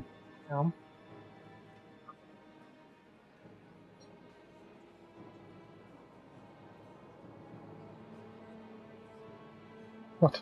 Next day.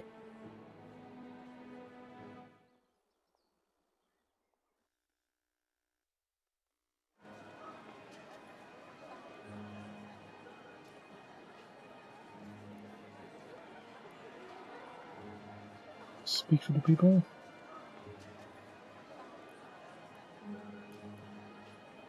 A revolution. They're attached, manipulate, and manipulation again. Strong, perfect. Okay.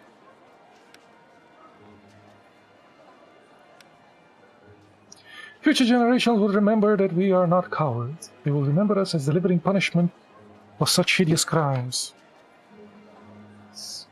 What? This thing? Doesn't seem like a crime to me. These offenders will go back to the old ways. They will defend them.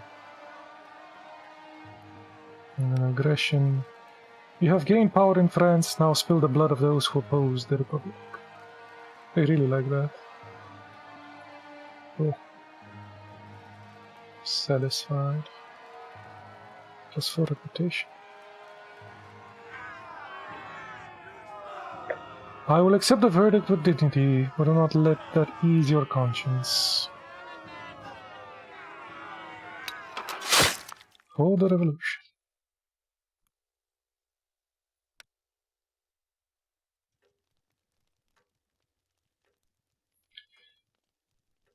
Gabelle is currently in Maine. He has Herbert's support. Immune. Not even immune. Herbert's support and the common folk appreciate what he did.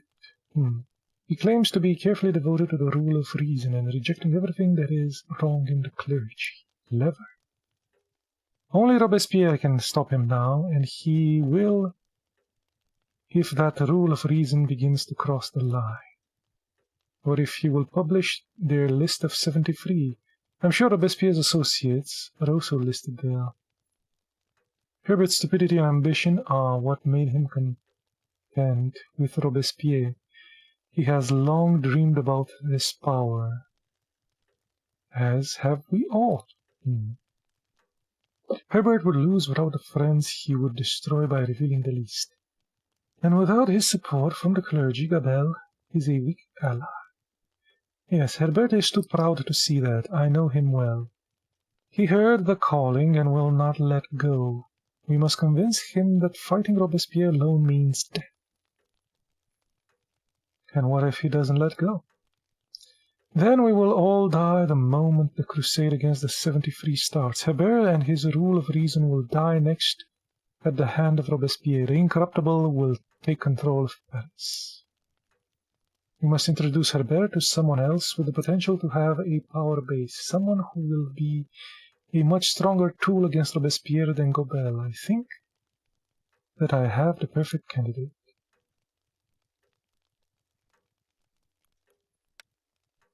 Frederick's grave, she doesn't like that. Reading together, he doesn't like that. Dinner.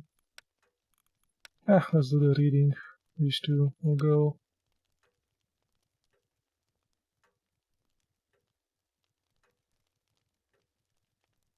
Not quite there with the influence.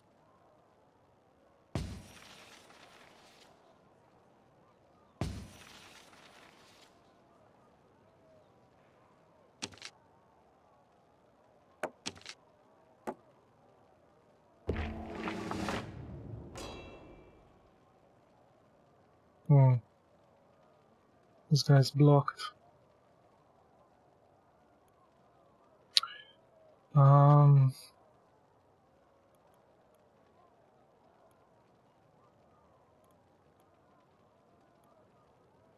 Oh, that's a lot of dudes now.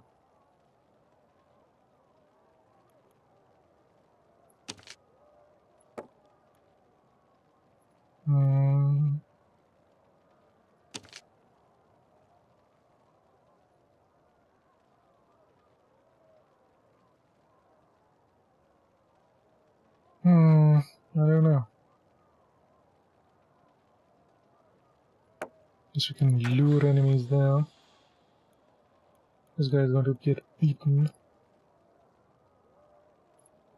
Let's see if we can convince these dudes.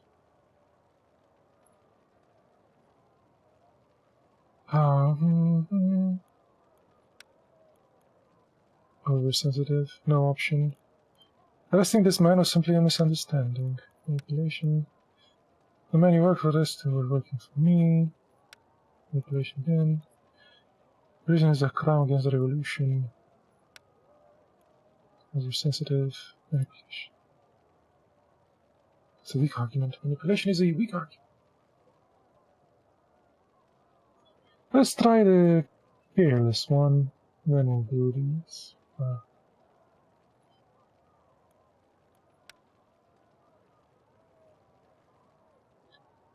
Thank goodness it was you and not some other lad lynching. Yes. Oh, they left. Oh. And why is that? You've caught a covert agent of the Revolutionary Tribunal. You're satisfied with that.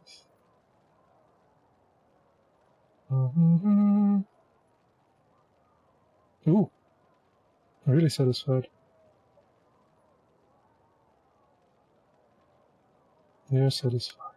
They're freed, my dude.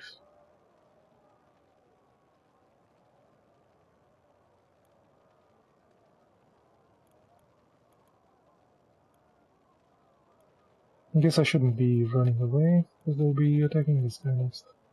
Maybe. I can't go there, there are too many dudes. Intrigue! All those with power and influence who remain agree that Robespierre must disappear. Robespierre also knows that sooner or later there will be the one place available at the top. Only one place. Yes, indeed.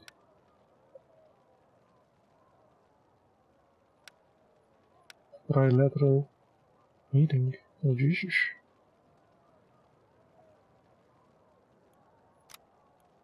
Let's go.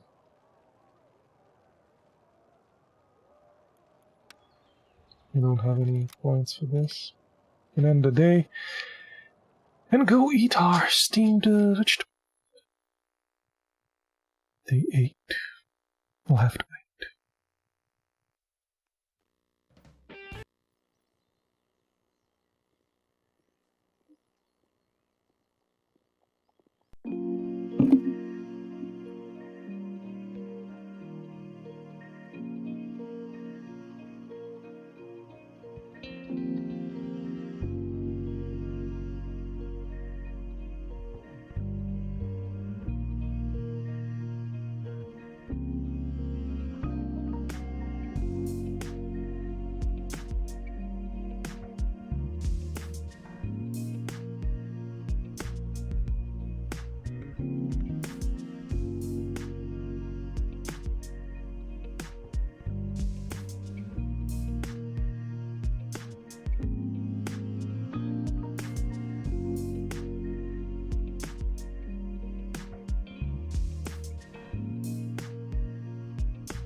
La-di-da-di-da. Back. Now that we've eaten, we can, dispense justice. Once again. Some minor cases.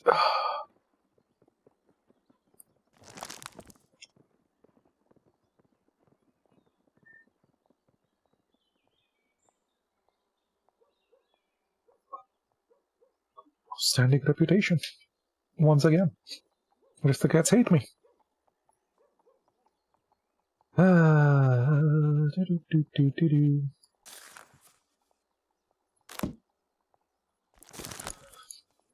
Let's try to,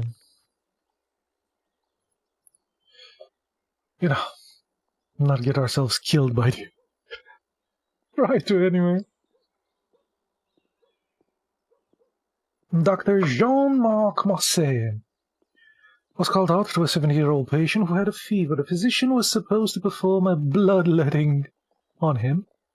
The patient died during the treatment. Now his family is accusing Marseille of murder. Wow.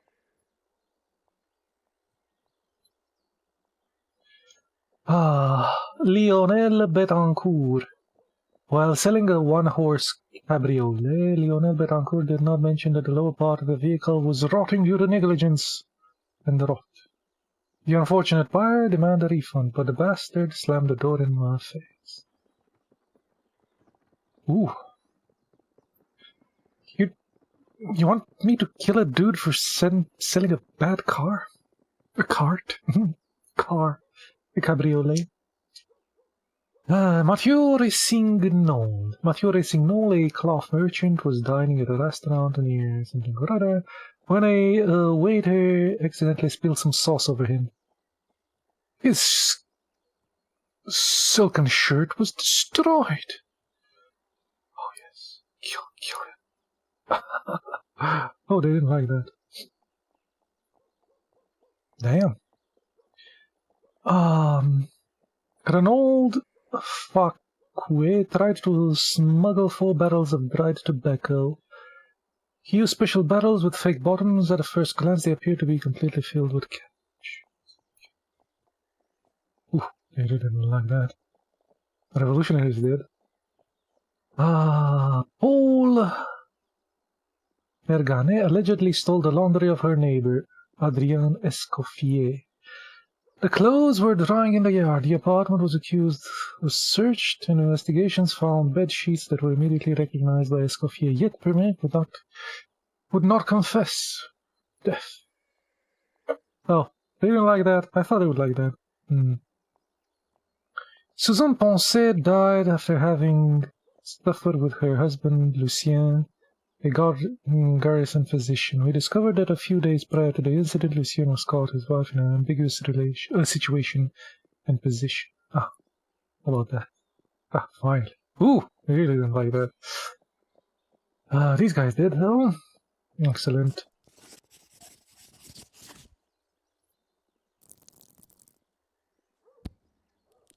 Killed some innocent people here. Such is life.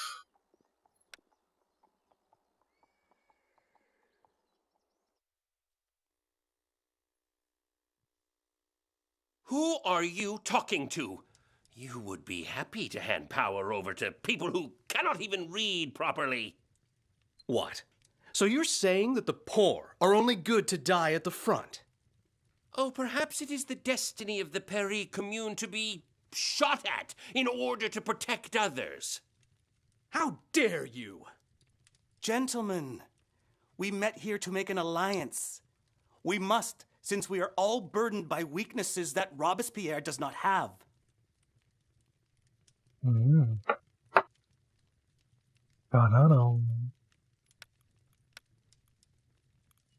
Robespierre is a dangerous maniac.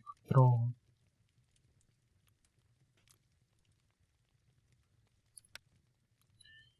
However sensitive, Hebert will lose if he has no allies. Manipulate. Gobert will gain more disaster. Let's try humility. Bullheaded. Let us together use our ambition. Thionville wants a career. Manipulation. Strong, strong, strong, strong. This is a very weak argument. So anything except this. Let's try manipulation in the third one. Robespierre's paranoia has done enough harm already. It is our duty to eliminate such rabid vermin. France has survived ages of dictatorship. It will survive Robespierre as well. Why do we even talk to the boor? There is a reason Robespierre has reached the top. Many have tried to knock him down, and they have all lost. You will lose too if you face him alone.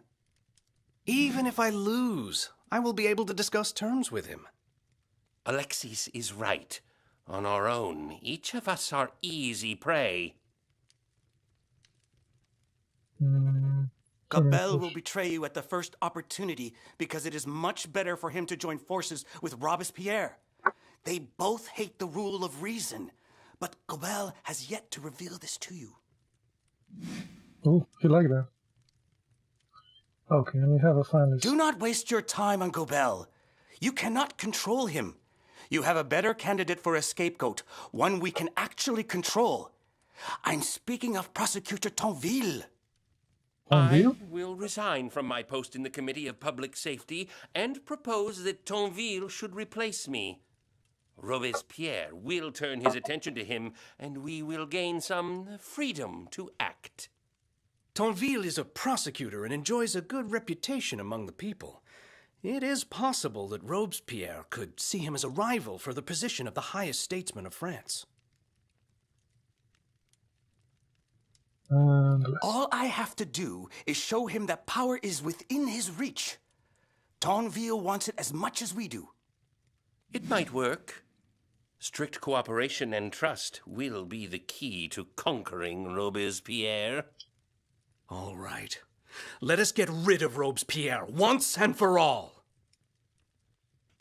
I think every one of them said Robespierre differently.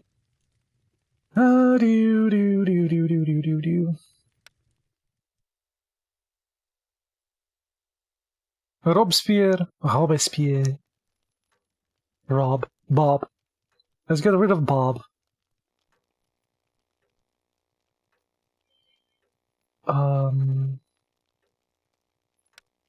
think this is what everybody likes to do. Let's do it.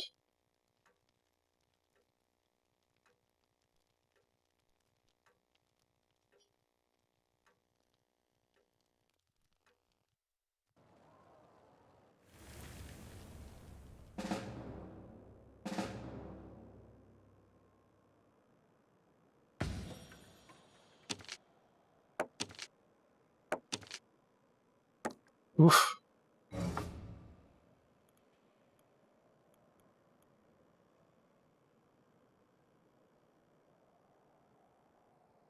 Ah, so many of them.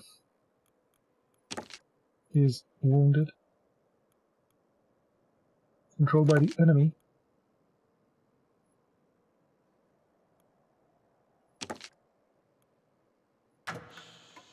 Lure enemy agents there. Sure.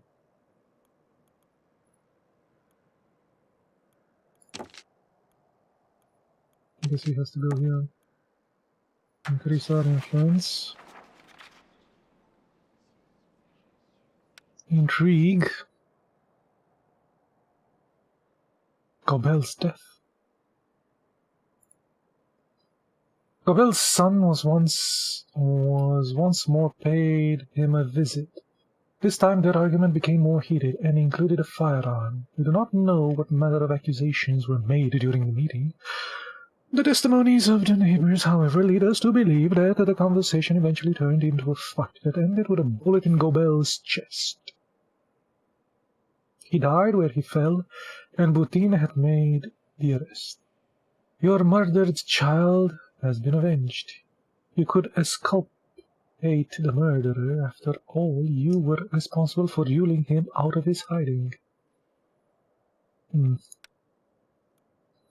Prosecutor Tyndale will make a perfect human shield. He will take Danton's place with a clean record. He will use his gratitude in the future. Moreover, we will get Robespierre's blood up, since he will probably interpret this as a move towards us gaining control of the Committee of Public Safety. Let us convince Monsieur Tyndale. Danton is ready to sign his position at any moment. Everything is happening suspiciously fast. Because you are not expecting it, an independent observer would say that you have worked hard to get this position. It could also be an obvious threat. Carefree, carefree. You have to help us under control. This is how... attached. Let's get humility. Oversensitive. Let's get manipulation. Strong, strong, strong. This is very weak.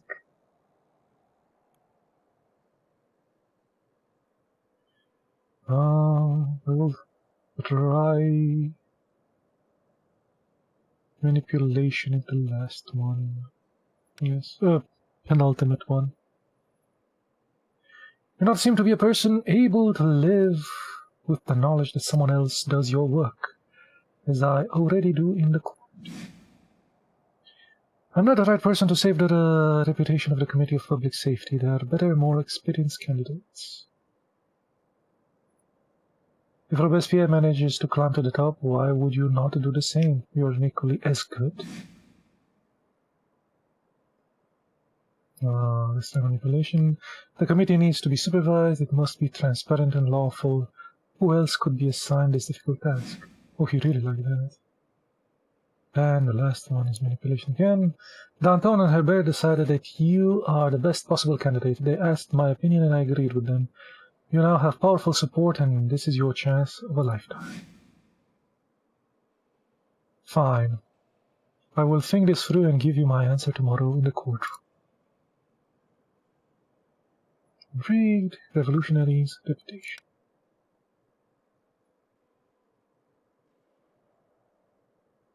Convinced this guy.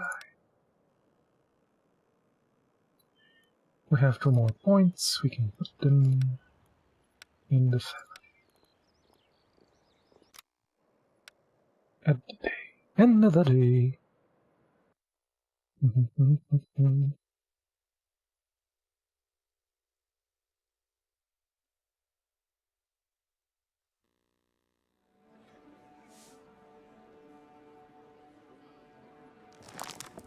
Oof! Revolutionaries really like me now.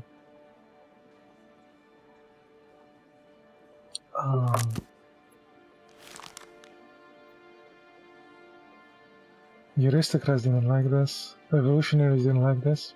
Reputation went up. Common folk like this. You took a moment to write a letter about bribery, the needs of Paris and citizens, the danger of imminent war, and the absolute monstrosity corruption of officials. You promised to go after criminals who preclude people like Horace Laval about working for glory of the Republic. Your message must have been clear enough, as the official did not even ask for payment for their efforts.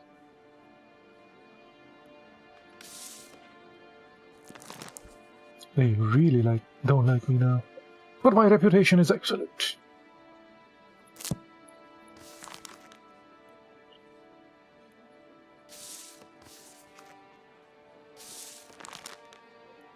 Ooh.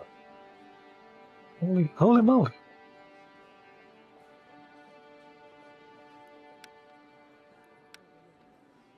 They really wouldn't like that. Quirrell. But they would. These guys would go through the roof. Oh, it was at 20. It fell. Oh, it fell after this. Okay. Fair enough. The defendant is a young officer, Gerard de Boutin. Strong evidence suggests that he killed the former Archbishop of Paris. Yesterday afternoon, in the victim's place of residence, a pistol shot was heard. Neighbors entered Gobel's room immediately and found a young man with a smoking gun in his hand. The victim was lying on the floor with a hole in his chest.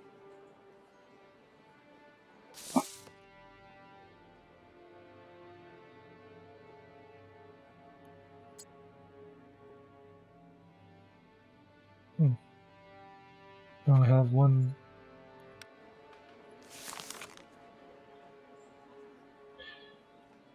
They called the guard immediately as the young man refused to put the murder weapon away. Due to the position of the victim, the crime scene was attended by Commander-in-Chief Francois Henriot himself.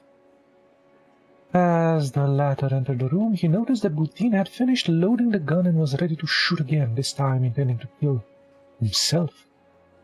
Henriot engaged in negotiations, and after 20 minutes he was able to convince the officer to lower the weapon. Guards immediately grabbed and incapacitated the murderer before leading him away to jail. During a short interrogatory in his cell, the defendant remained silent. Henriot was present during his attempt to obtain information, which seems strange to me, but he is the Commander-in-Chief.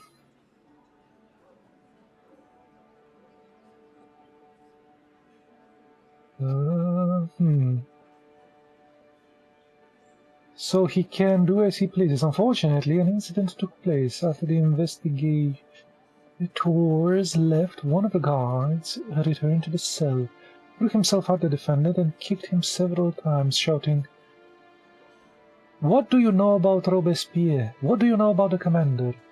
I try to avoid rumors, but one piece of gossip could be crucial in this case. Monseigneur le Juge is probably unaware, like most Parisians, that it is said that young Boutin is Gamel's illegitimate son. The very same who had been the talk of the town lately. If that is true, we are dealing with both tragedy and a mystery. Why would a son kill his own father? I have not yet been able to determine the truth. Perhaps you will. Oh, I know.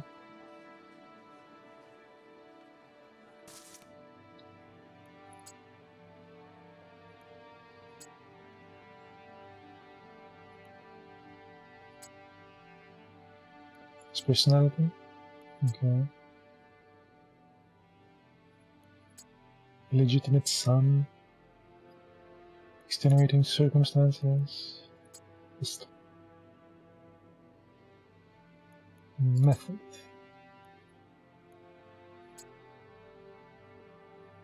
Commander-in-Chief of the Guard. Suicide attempt. Assault on the defendant. Method? Damn it. Damn it.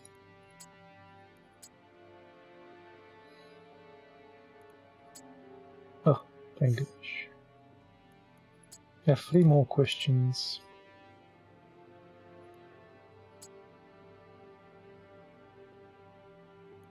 Personality? Oh, that's good.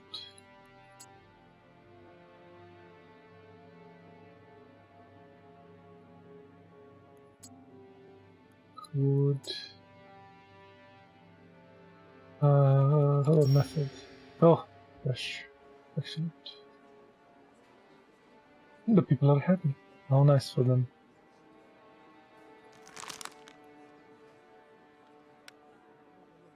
Oh, a quarter of their trust. Need to get these up though. Won't affect these guys too much, but it's... Yikes, it's way too close to the risk of death. We must acquit. But the defendant said his name. Incredible.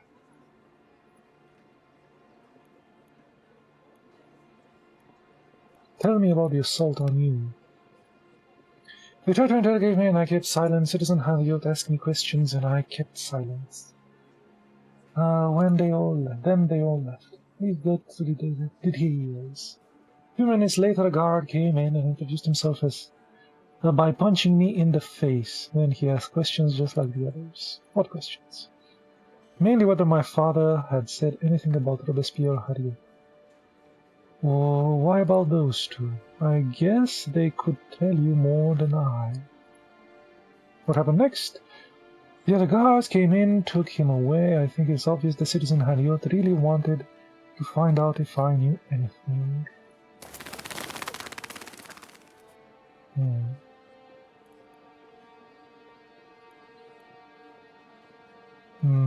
We can free him now. But we don't have the questions, I'm sure. Yeah.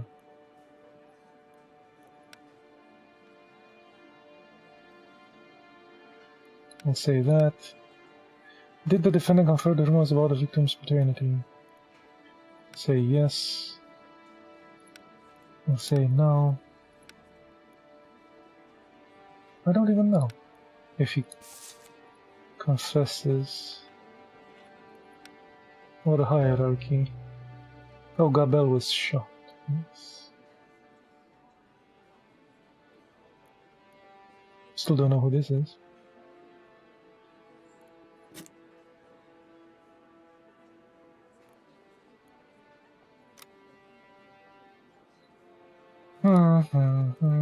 Why did you reload the weapon? I decided it was no longer necessary for me to continue with my life. It is obvious you committed a terrible crime. Not for that reason. My mother will die soon. My father lay dead before me. I will probably guillotine for shooting him. You will. And even if I was released, I would be finished as a military officer. The court would pass its sentence, and then my commanding officers would pass their own. That would be against the law. You can see that you have not been in the army, citizen, but however it is viewed, my suicide would have been regarded as an honorable end to the affair. This is what I think.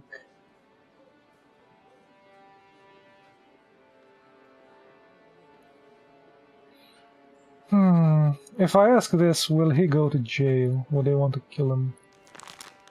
Let's acquit. Because we need this up. I'm sorry. He should be killed, but yeah. This is like one of the...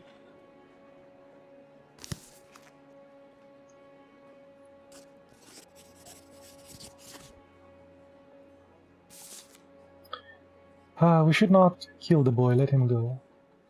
And leave me in disgrace? But he was the one who fired the gun. So they're letting murderers walk free. It was counter-revolutionary. Reputation is up, influence is up. Reputation is when this thing goes okay. You considered it counter-revolutionary, okay. This took a big bite out of it. We needed this to go a bit higher, yeah. Such is life. Next! Letting go murderers. Gambling. What's with the gambling?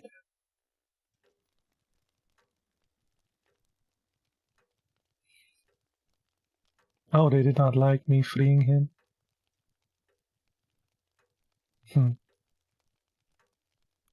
Rafael Prokop.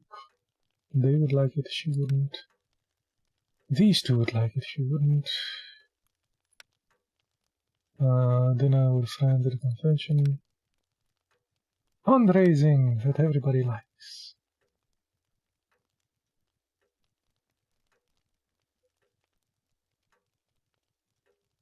Not that much anymore.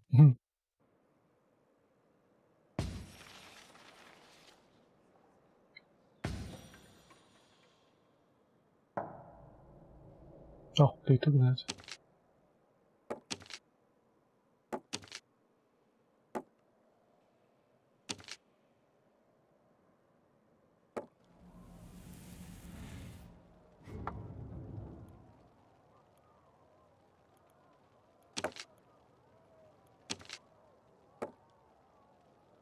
Oh, I can't do anything here. That's a bruiser. No. No. He was here. Can do that. Sure, lure enemy agents there, yes. Intrigue! Let's go. Robespierre supports the clergy.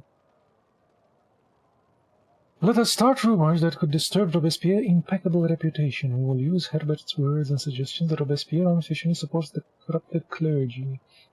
That's Herbert's paper, Le Pied Duchesse. Make a few suggestions that the church bought Robespierre and paid for his support. We want to hear whispers on the streets claiming that, in this case, overthrowing the idol would be a good thing. Let's try espionage. 100% success. Ooh. We still have less. 8 points. Oh, holy moly.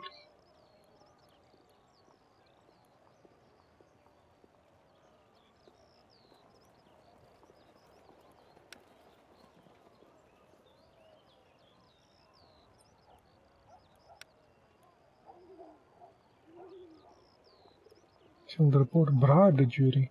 Interesting. I could do that. Spend some time with the family.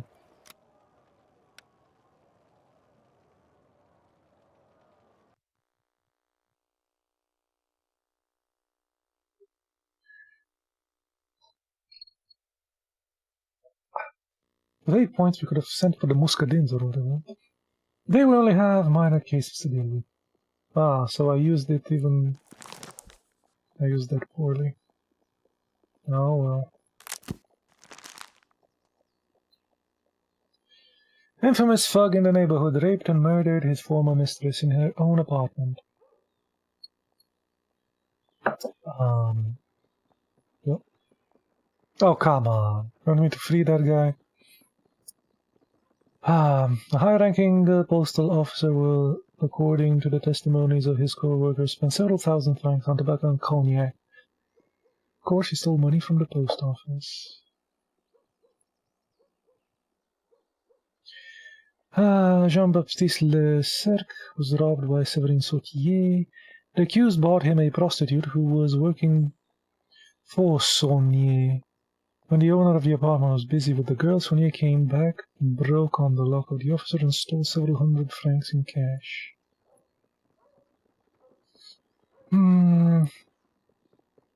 Bastien Lemieux, poacher, was hunting in the woods east of Paris when he almost shot Vicomte de Barreau. He was riding his horse to the area. Oh, this. Yeah, help with this. A drunk Mathis Bouhier tried to bribe an officer of the guard with 8 francs. The son of the Count was found wandering around Paris late at night, waking people up by banging on their doors, singing. Maxime Crepin, the son of an aristocrat convicted by the counter-revolutionary activity, to try to interrupt his execution, inciting the crowd to attack the guard. Among other things, he yelled that the king was a bastard, but at least he did not decapitate random people.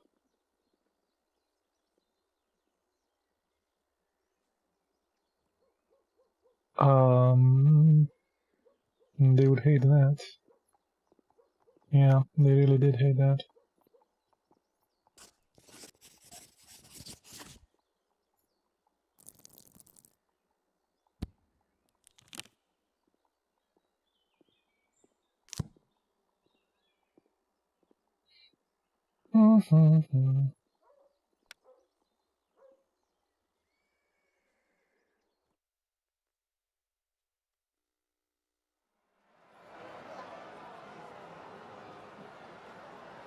What? Do you want to keep being hungry?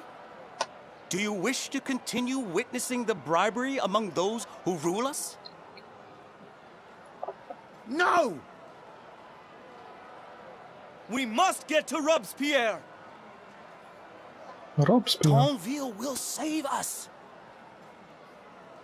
Tonville! We want bread!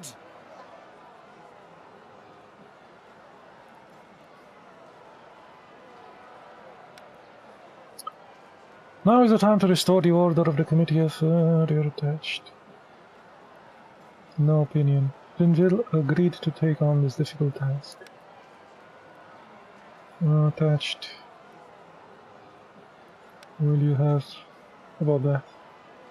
That's a strong argument. These guys are a weak argument, a very weak argument.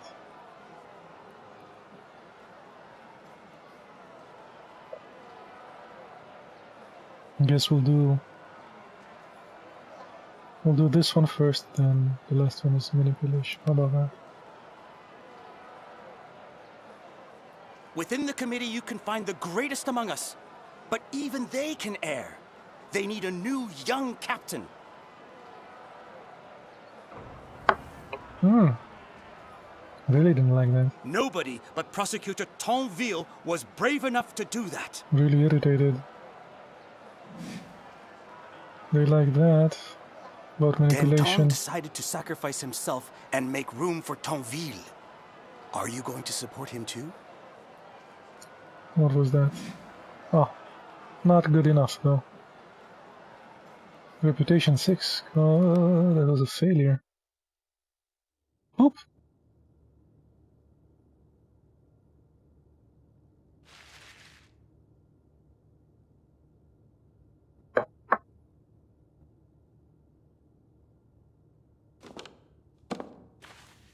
It is high time I pay attention to that judge of yours.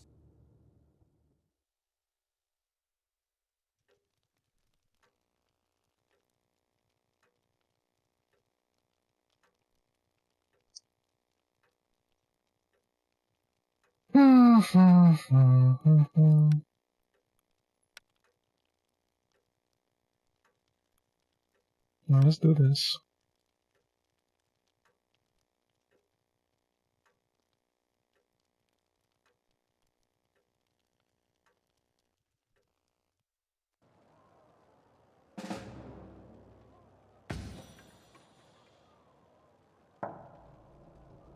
Oh, they took that. Okay.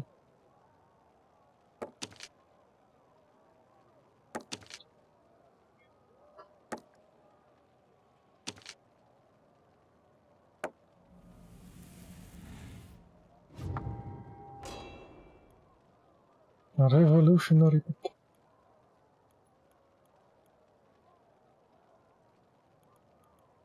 You guys are wounded.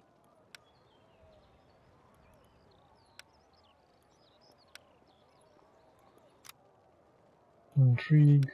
I don't even know. Let's facilitate some persuasions, I guess.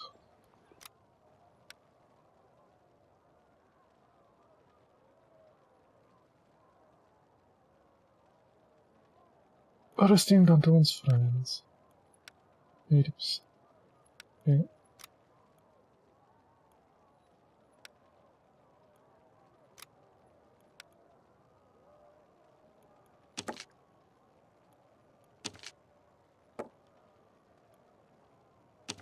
He's wounded. This guy isn't wounded. Is that a thing?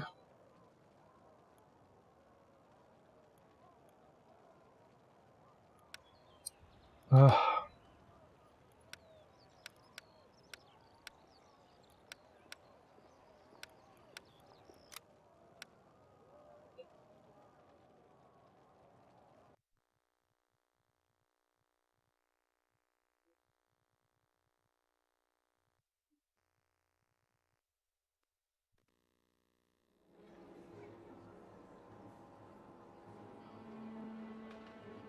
The jury has no opinion on this case. Ah, nice. Aristocrats want him freed, everybody else wants him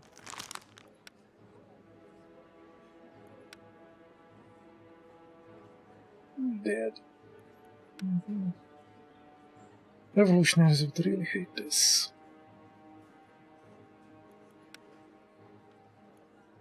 We're back where we started, the legal rules.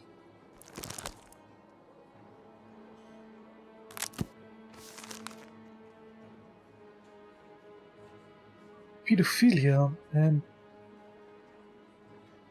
pandering?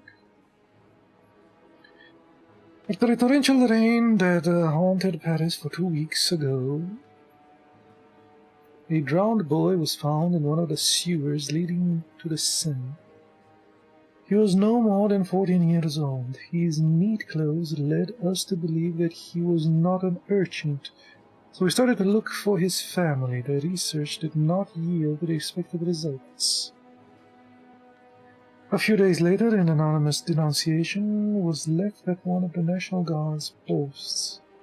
Its author claimed that a mysterious corpse was connected to a mansion in the northern suburbs of Paris.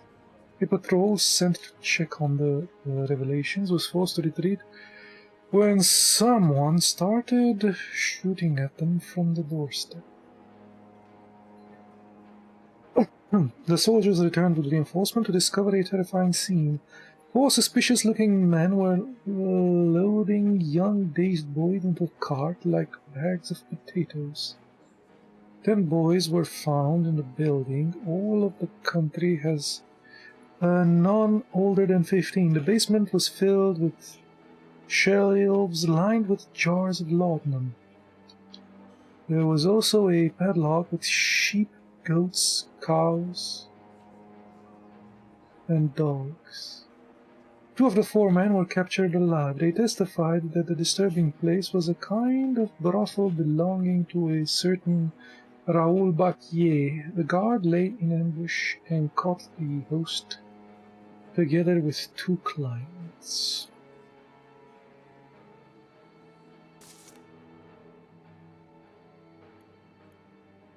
Two traps.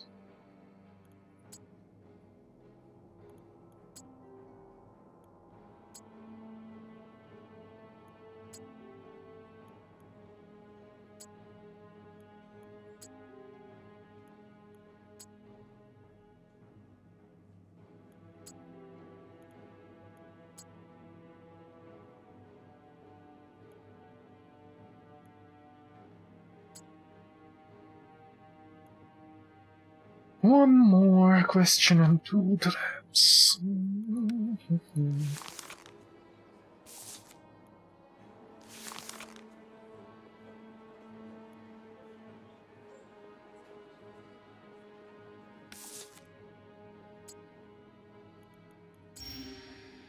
More questions were found. Cool. Introduce yourself, Raoul Baquier, at your service. Oh, thank you. Do I understand correctly you work as a procurer? I wouldn't use such strong words. We were merely providing entertainment to the rich, and served several peculiarly demanding clients. You'll be amazed by how many of them you know personally. Repeating guilty, I was merely providing a product that was in high demand. Do you mean young boys? I would rather say that my main trade was a pleasant time.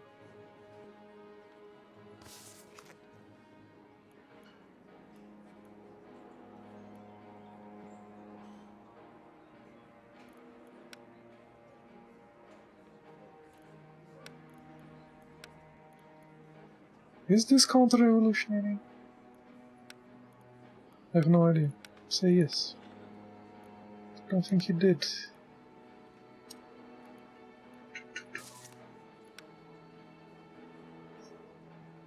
Oh, a new lady appeared. The last one, known in Paris primarily for running a political saloon. She's a woman shot out of the world of big politics and instead operates from behind the scenes, ambitious and eager to emerge from the shadows of her male counterparts. She's the right person for handling matters best discussed in privacy of the boudoir. She is also well educated and familiar with the intricacies of high society.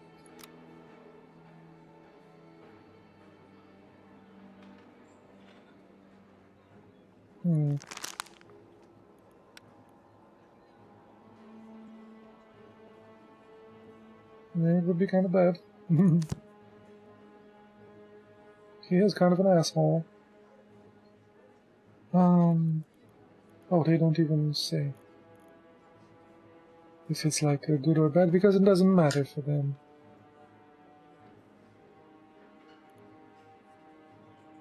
The boy dressed, well dressed, who was he? I'm not sure, I gave them all clothes, they came to us dressed in rag. Besides, I don't remember all of them. We ask our clients, they like to chit-chat afterwards. Who used your services? Marquises, generals, officials, pepper merchants, bishops, judges. You hear them? Bishops, we're going there. I want to hear names. You won't hear them from me, even if you decide to make a fatal error and dare to sentence me to death. What should I be afraid of? Monsieur le Juge, my clients would never forgive you. I am as important for this city as a baker. I satisfy a very particular, yet human hunger of the elites, and you want to hinder it. Tomorrow, you yourself will be recognized as an enemy of the revolution. It's hilarious.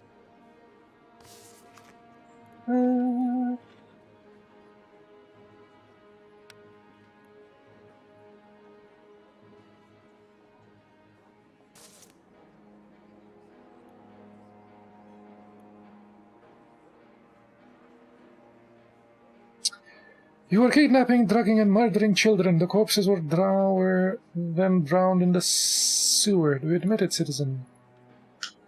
They were lost country boys. Someone in Paris would have abused them anyway. They'd have ended up as tatters or factory workers slaving for a piece of bread. We gave them a much better alternative.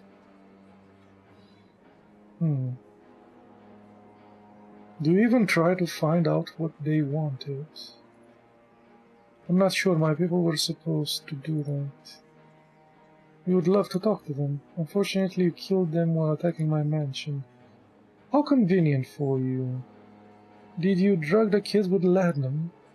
A glass of wine with a little opium helped those boys to unwind before work.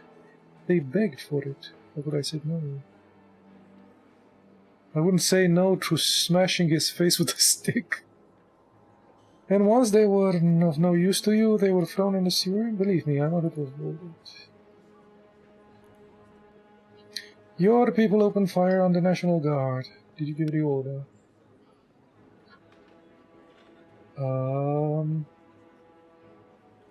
There have been a tragic misunderstanding, that is all. You seem very confident. Do you know the fate that awaits you? The guillotine and nothing else. You're a reasonable person, the mob wants blood of course, but you know that entrepreneurs can be forgiven for the minor sins they commit. Do you call this a minor sin? My people are on edge, nervous, and confused. Your people with, well, burglars, I suppose. It happens. So you believe that nothing bad really happened. Well, if you were to close every small business for trivial reasons, France would go bankrupt. Were you planning to smuggle the boys somewhere? They were still young and were scared by the shots, so we had to move them somewhere quieter.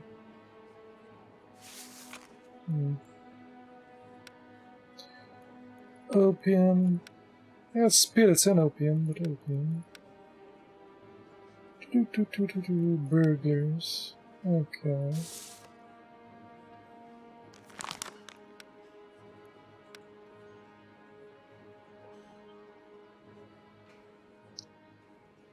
The jury won't care.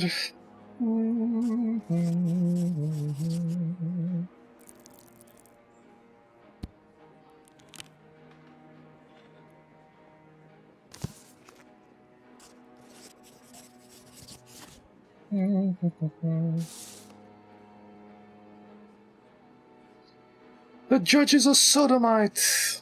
Yeah, we just needed that to get up.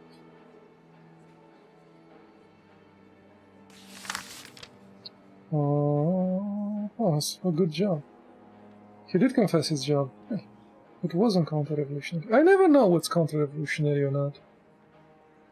Never know, but it was good enough.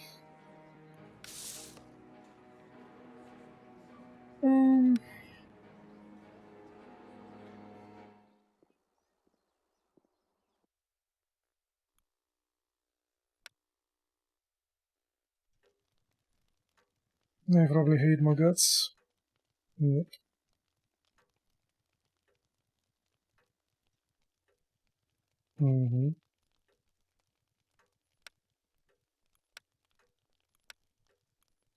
Anyway, to...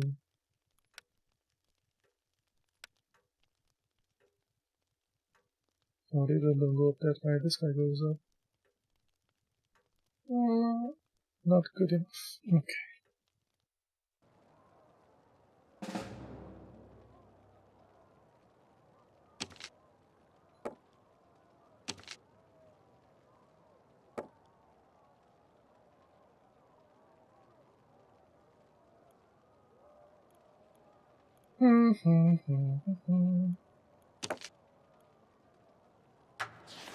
For self-runs, you can go right here, you can go whatever, do that there.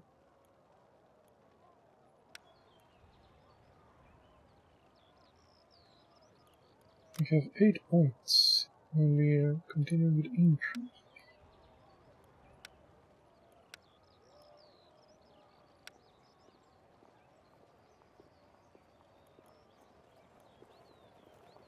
Yeah.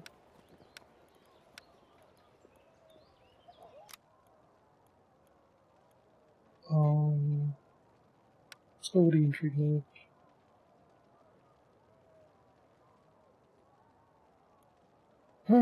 Herbert and some of his closest colleagues were arrested at noon.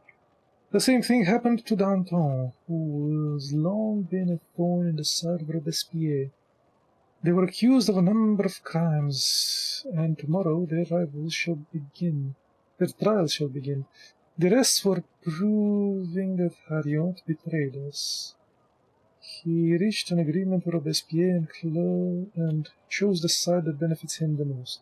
Danton and Herbert are your allies, but you will be not able to save them both. You must choose which one to try to save. The other will most likely be tried by another judge and quickly sent to the guillotine. You'll feel betrayed. Remember that one can view a betrayal amongst allies, and the other one can view as betrayal amongst allies. The other will call climbing the social ladder, sometimes normal.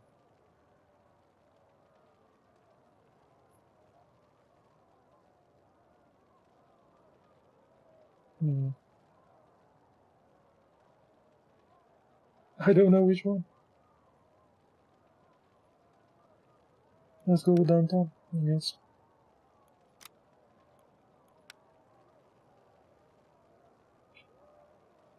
Still have the points. Can put them in the residence. Nope. Okay.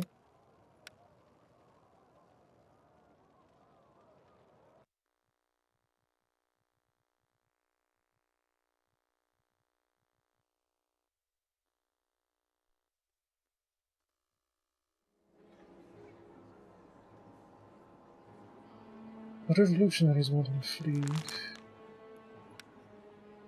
Oof. Well, we can do it. Death penalty. These guys would get me. Okay.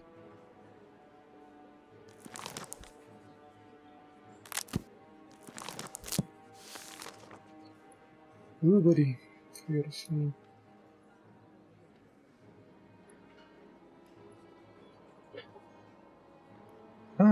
Treason and...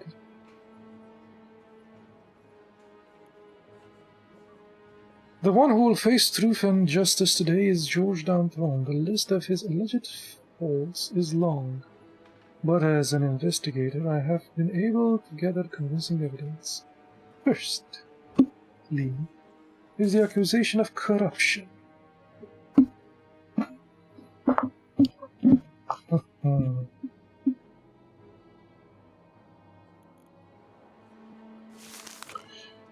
Danton has never explained where he obtained the money he used to purchase several properties. The farm Musset, that was totally 70 acres, the monastery of Saint-Jean du Cesnay, and a house in Acris.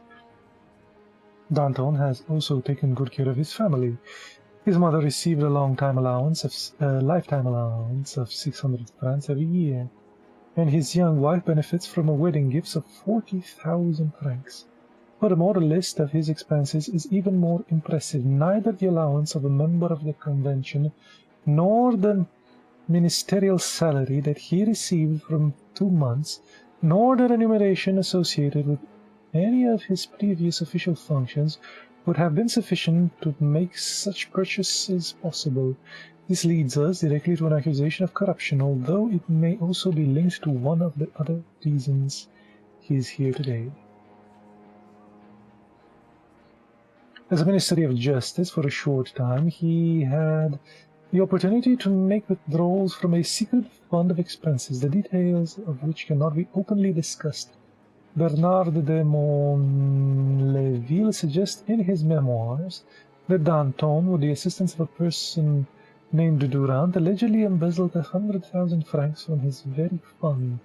The witnesses saw a note confirming payment of such an amount to Danton by that middleman. Unfortunately, we are unable to question de Montleville in person, as he disappeared as soon as the trial of Citizen Capet began. Before this trial, yeah, he disappeared before the trial. The third indictment has been submitted by Citizen Robespierre, who accused Danton of being an English spy. His task was to destabilize the everyday life of ordinary Parisians by continuously adding fuel to the civil fury, which allegedly led to bloodshed and social diversions. This scenario was once discovered by Marquis Lafayette before the end of Citizen Capet's rule. At the time, such bloody internal conflicts were supposed to prove that it would not be possible for the court and the people to reach an agreement, and that Louis had to use force to restore control of the situation. In practice, this would have put an end to the revolution at the very last moment. These revelations have been confirmed by Robespierre by an agent from the Committee of General Security. Louis Comte, who tracked down the remains of the Girondin Party, the same information was provided by 2 unrelated sources, revealing that Danton allegedly led a group of people who wanted to take over power in France and prove why they place on the throne for the Duke of York, the son of the English king.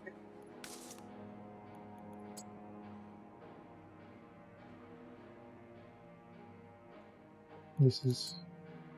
what? Method? What? Oh. English spy. This should be counter-revolutionary now. Note confirming mysterious Durand. Provoking conflicts. Secret fund.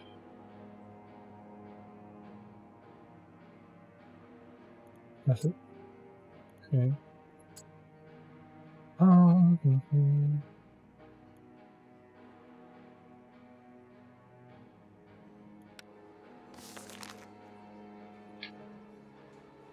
Accusations of corruption.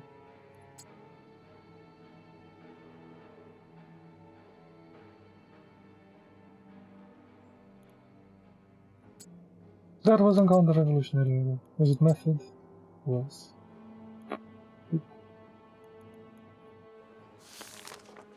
Ah, family.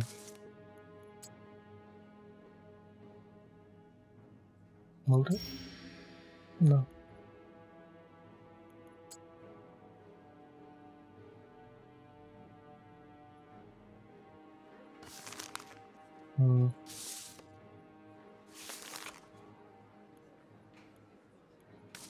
English spy already that. Civil fury.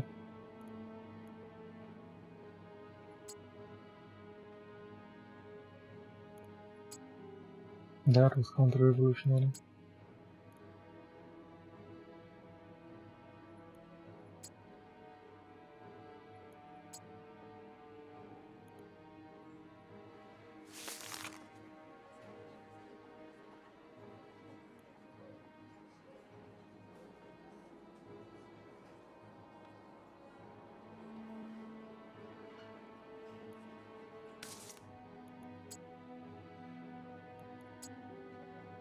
Okay.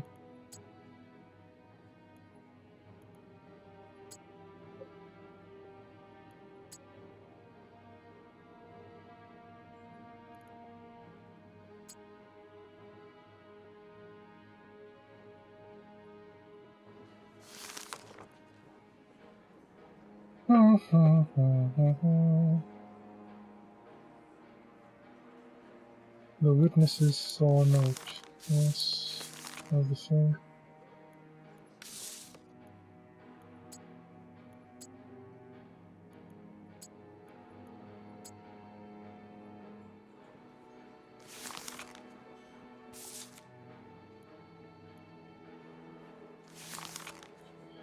Ah, named Durant.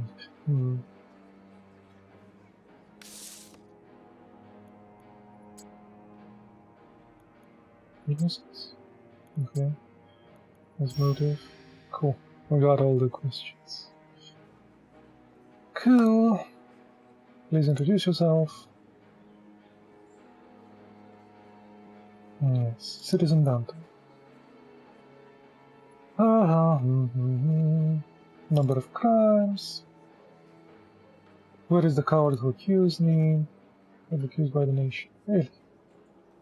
For that ferocious beast Robespierre, thirsty for.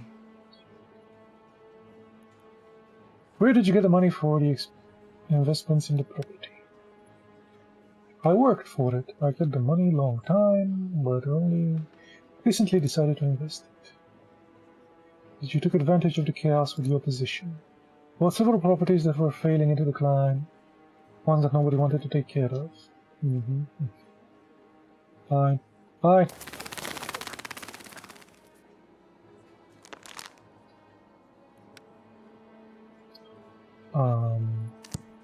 What are the questions that we need to get to?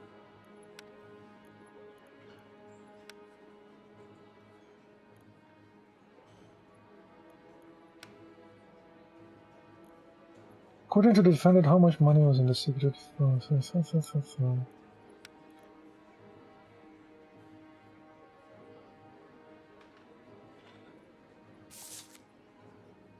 Where did the Durand get the stated 100,000 francs? I don't know the man. His name has been associated with many corruption scandals. Is he a banker? All bankers are thieving bastards. Of course they are. Don't make me throw you from this room. As I said, I don't know the man. I have heard the name, but that is it. So when we find him, he will confirm that you do not know each other. You will not find him. His name was appeared in the association with various corruption scandals, and nobody has caught himself thus far. It is only possible that... better be careful to not make any hasty accusations. You either do not wish to find him, or he doesn't exist at all. Perhaps this man's name is not even Durant. Maybe every time you would like to accuse someone of corruption without evidence, you invoke the name Durant. This man, not so fast. This man may have even be rotting in his grave But wherever there is a need, wherever you require it, he will nevertheless return and continue to corrupt those who desire to be head. What a rogue. When did you begin to spy for our enemies? I heard this accusation many times before, yet nobody has presented any. This time, however, someone confirmed the gossip. The minor cheat is to be an authority here. Louis Comte is not a cheat. Where is he now? Why is he not testifying?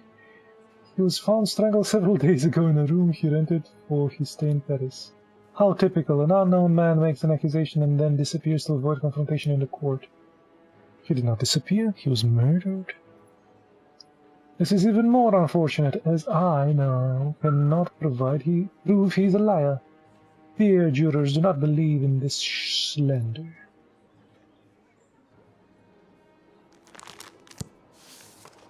He did not answer any of these.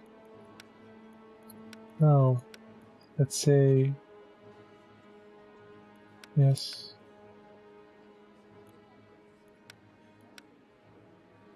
Said he never met. He denied such fines exist. How about that? I'll say that. We will acquit.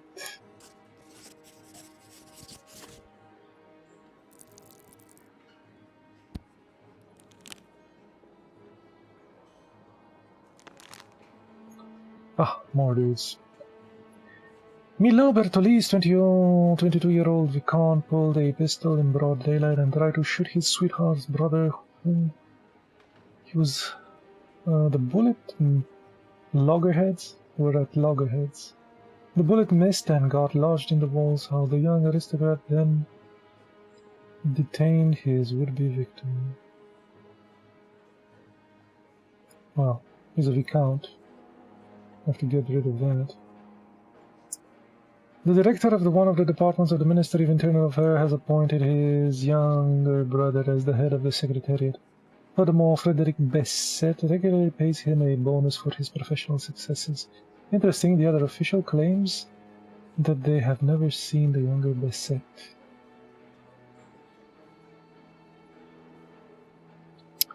You know, by this game pushing you so far with these things, you kind of lose... I think I only chose to free a dude against the wishes of the game twice? In how many hours of gameplay? Everything else was like to appease these things. This guy would regularly beat his mother with pour cold water on the poor woman. Sure. Rough, but that's left. I'm going to get this back up. Now I'm going to get this one back up. The revolutionaries liked me. And that. Let's see what we did here. He is innocent. At least you know the meaning of the word loyalty. But Robespierre is not going to like this. How can you release a traitor? How? Ah, excellent. Beautiful. We lost a lot for the aristocrats now.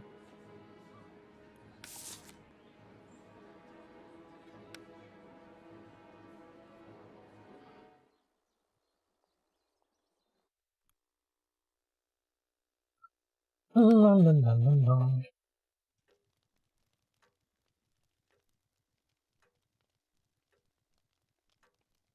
They didn't really.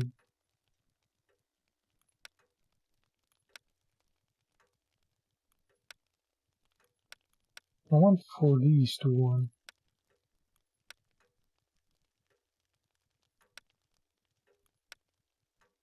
It's not. Ah, let's get this guy. How far can this guy go? Cool. We still have influences.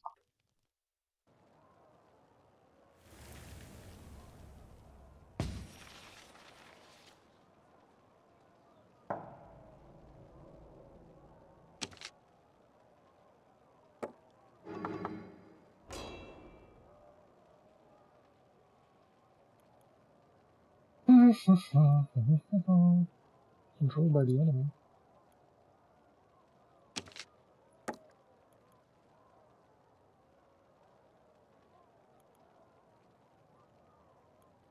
So I can control it no matter what I do.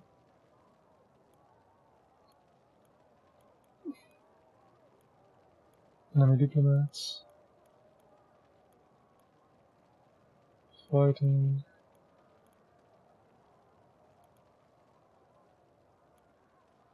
Oh, they're blocked.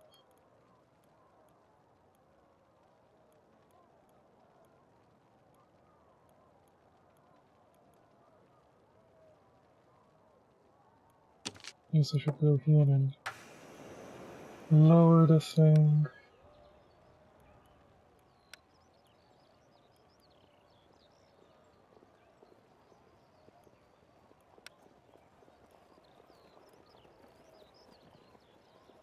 Granted military.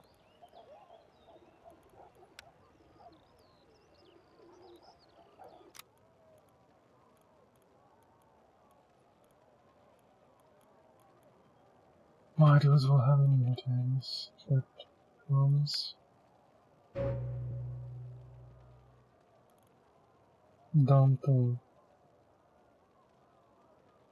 He escaped Paris.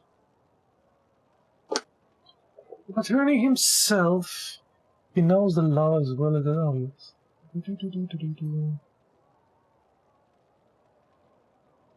He escaped Paris.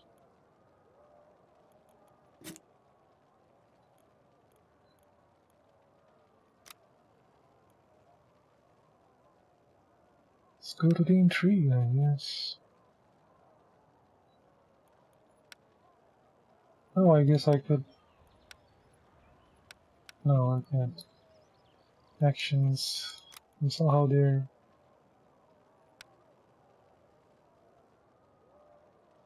You didn't do the intrigue?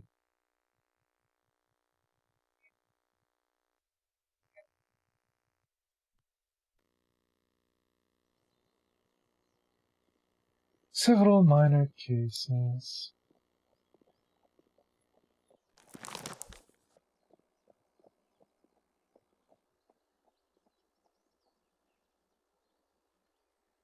Okay. Revolutionaries absolutely love me.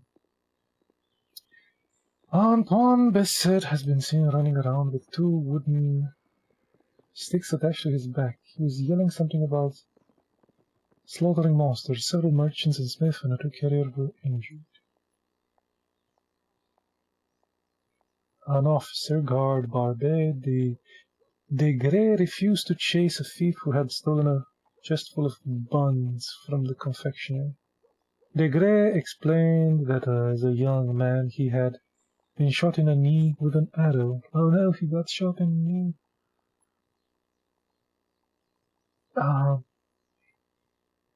Hubert Arduin participated in a drunken brawl, during which he killed Remy Badier, smashing his head on a corner of a table.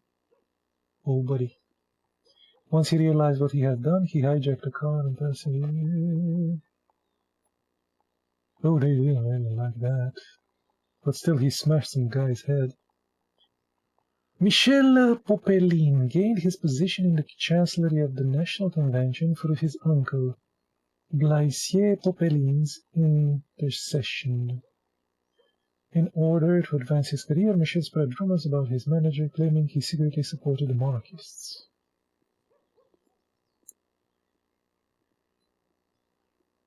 That's a really a big drop there for the revolutionaries. Jacques Gauvreau, a construction worker, witnessed the attempted theft of his tools. He caught and beat the thief Jean Godin with a spade. Gauvreau's colleague claimed that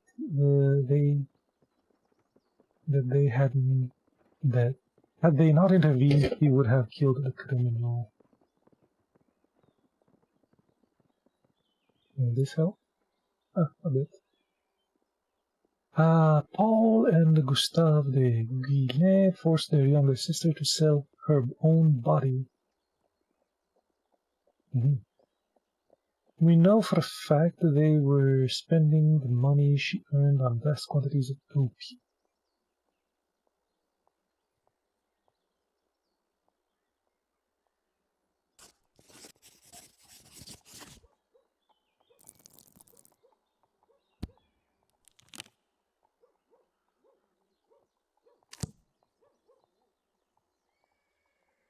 Even the least powerful deserve justice, which is very true. But not this type, not this type of justice, I don't think.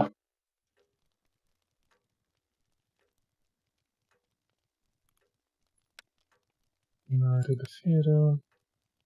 Oh, now we have to for these.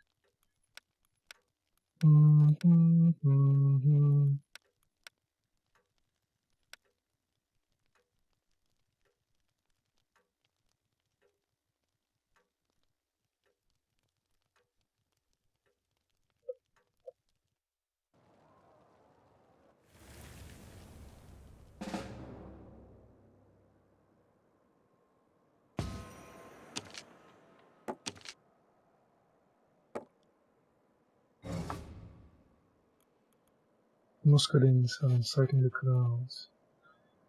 Ah, they may diplomat taking over if these guys are fine. These guys are wounded.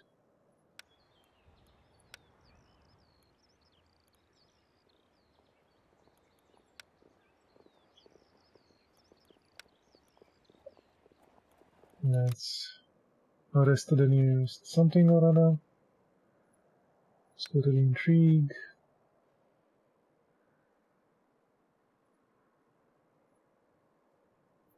Our youth escapes. Unfortunately, the old fox managed to elude the hunters. Did we? Was this like yesterday and we didn't do it?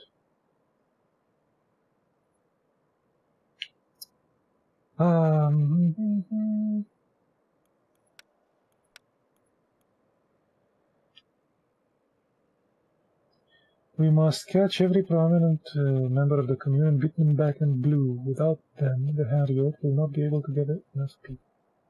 Unfortunately, the old fox managed to elude the hunters. According to my sources, he is looking for members of the Paris commune that are willing to join an armed intervention against you. As he has once able to convince you to support him, he will surely succeed. You must react and interfere with his affairs.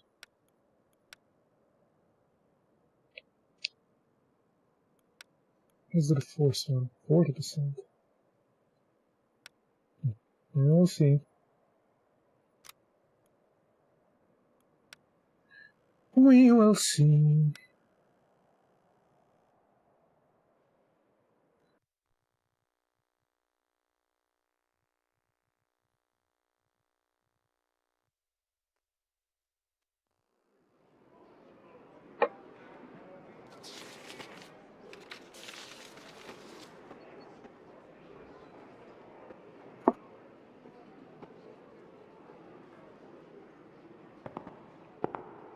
Citizens! Deputies!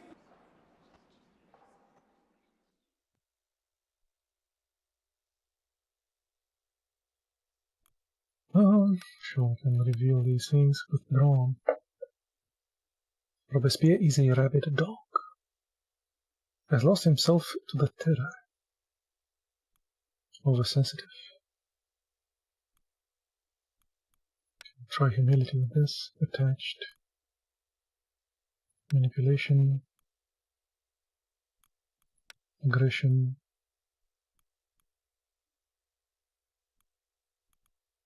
Withdrawn. Aggression here. Strong. Perfect. Strong. Strong. Okay, we'll do these. Robespierre has lost touch with reality. If he was an honorable man, he would turn himself into the authorities. But he is a rabid dog, ready to defend himself at all costs, and indifferent to the number of people he causes to suffer. So, Robespierre is your new target now?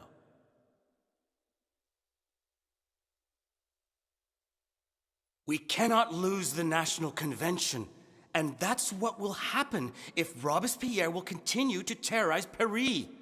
Sooner or later, you will defy him and you will share the fate of Danton and Hébert. Hébert? Okay. Maximilian could have lost himself a bit, but there surely must be a more adequate punishment for him than the guillotine. No, that's what's going to happen. Le guillotine.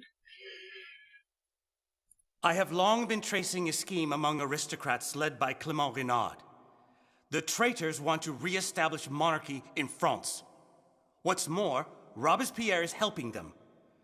So I really cannot understand, my dear colleagues, why you'd want to give him a second chance.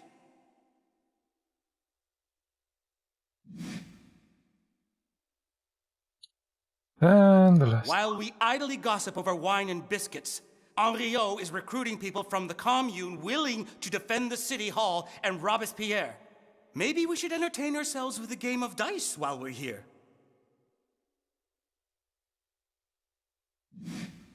That seemed a bit whimsical to me, but okay. The convention deputies will wake up to the blade of the guillotine. Only then will they realize what should already be obvious. Henriot and Robespierre will attack them the moment they have gathered enough people. The judge is right! Oh. It's not quite there, but they're intrigued.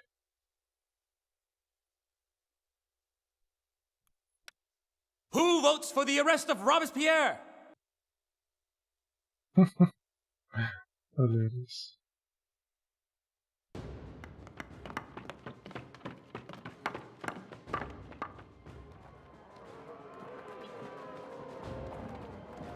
I think they decided his arrest when he said something like he had a list of names.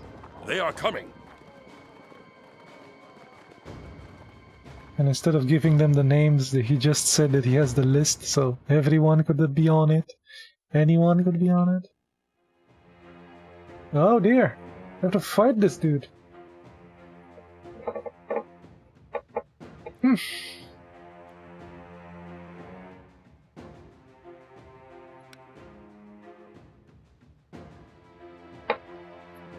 Frontline assault it is.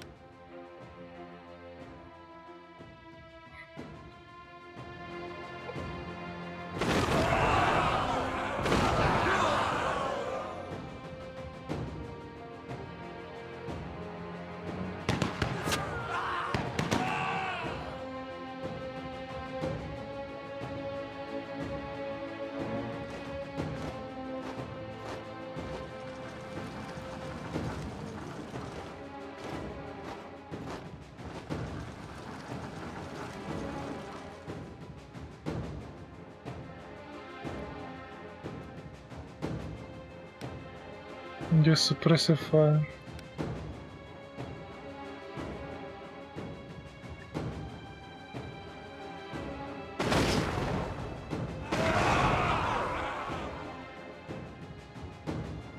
Oh, buddy.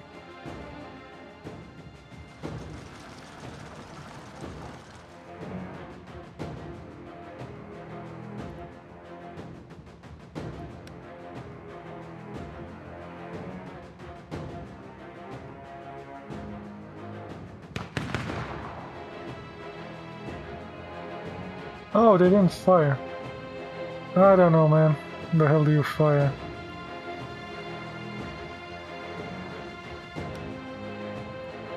I should have picked this.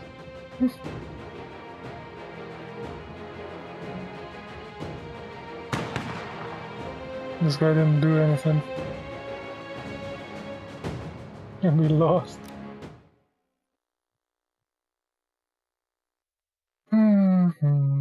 You lost. You died in battle. GG.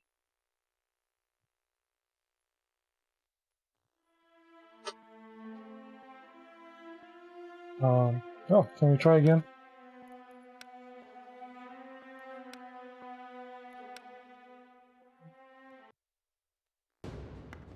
It's kind of a bit silly to end the game in that. Yes, yes, yes, we already seen this. Skip!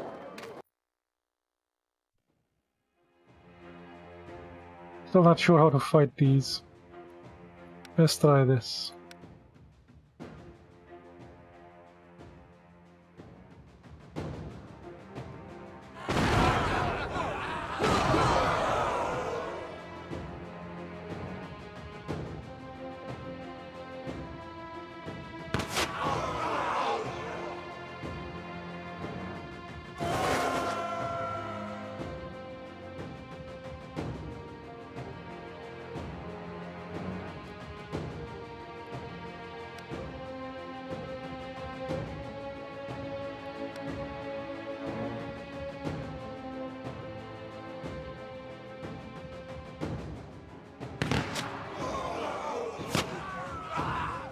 What?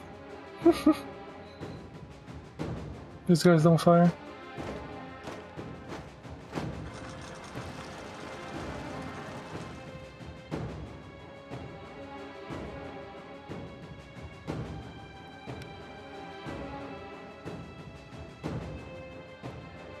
Fine, we'll just do this.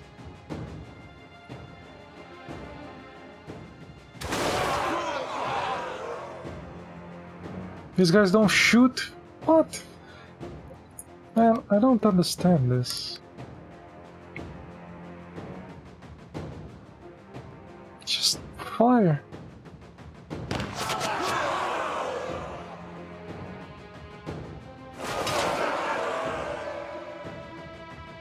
These guys haven't fired.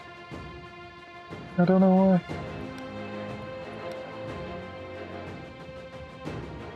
Will they fire now?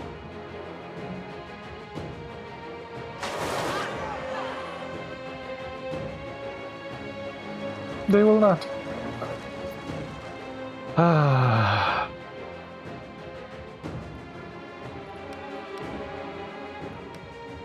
Hi. Frontline assault with the cannons.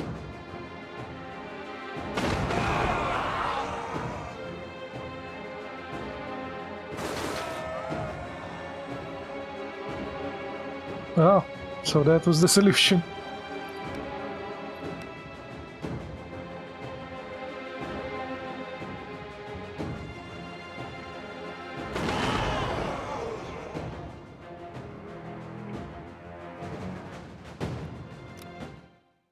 Okay, terrible.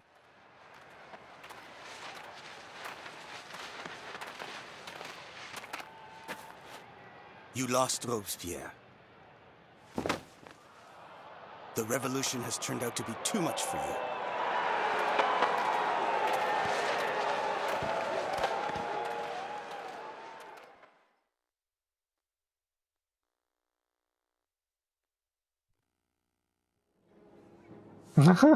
Oh, look at his face. Dear Alexis, I cannot live with the burden of sin that I have committed unintentionally. There is something that I need to tell you. Alexis, I was involved in little Frederick's death. I was approached by people who told me that my son, my only son, had been caught red-handed during the attempted dissertation. And was awaiting execution. They showed me proof and promised me he would be freed in exchange for a detailed description of your family. Your habits, your views. I gave them a slightly harmless pieces of information and they used them to kill. I did not want this. I never wanted to kill anyone to be killed. They did it, yet I am still haunted by guilt. I cannot continue to live like this, sitting in the same room with you, pretending that nothing has happened. I can only hope that one day you will forgive me, and that you will understand I was strict. I has been your friend, Fidele. Farewell, my friend. Raymond Devoyer. Well, this guy is gone now.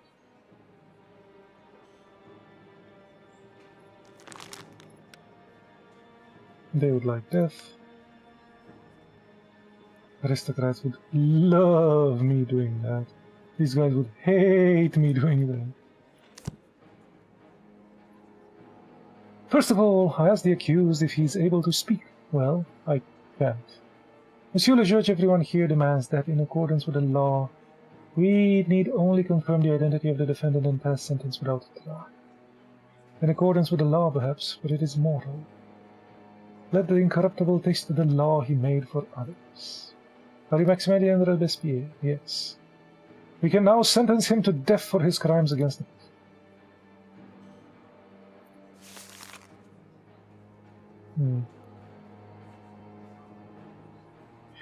We have him, Monsieur le Judge. We have Robespierre. Finally, we can try him for the terror he has brought upon us.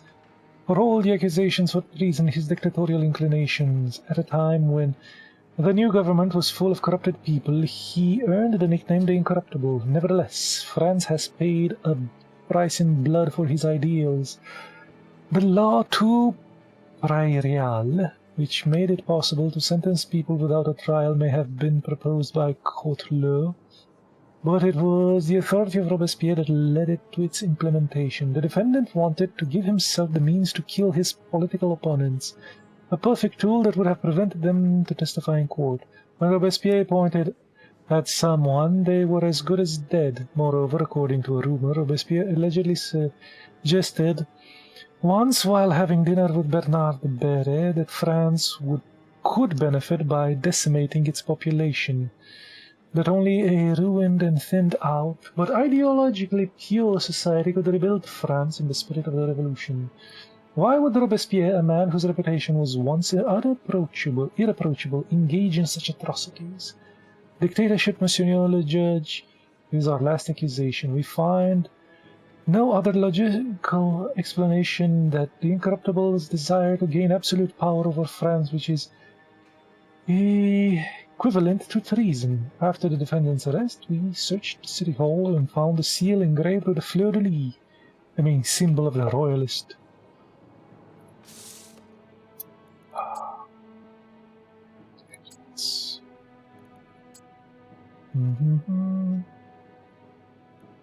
Mass murder. Absolute power. Motives. Method.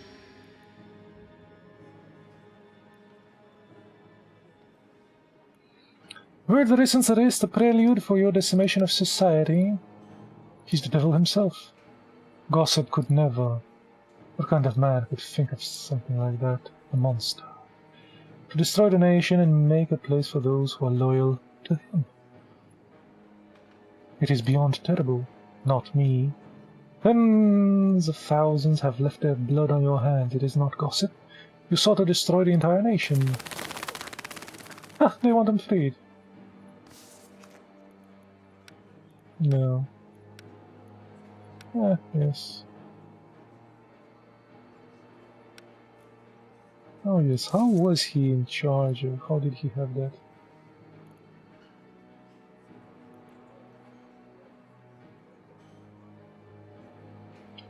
We could free him. Be hilarious, but we could do it. Harriet is dead.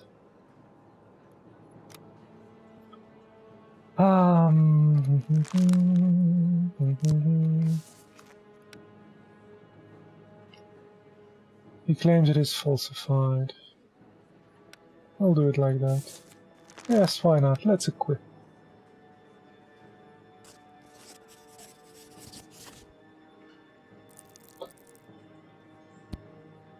Couldn't acquit the king, but we'll acquit this guy.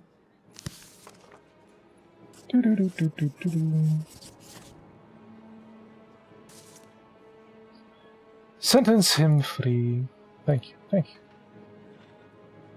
Do not wish to be in your shoes when the mob catches you. The judge has conspired with this traitor.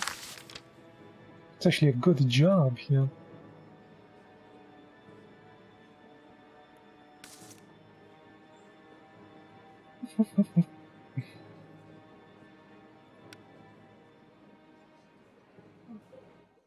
I'm curious what happens if I let him live.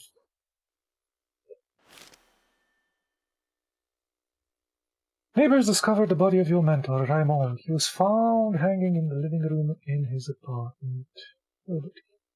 They testified that de Vouillet had left before dawn. Then he must have left a letter at your desk. Then he came back and committed suicide. The neighbors heard him crying. Loud sobs that stopped abruptly. His room was a mess. There was a number of half-filled glasses of wine and empty bottles, with witnesses saying that he had been drinking a lot lately. Raymond de Vouillet, the person who introduced you to the world of law books and calls as your mentor and friend, was involved in Frederick's death. Now a different judge shall evaluate his life.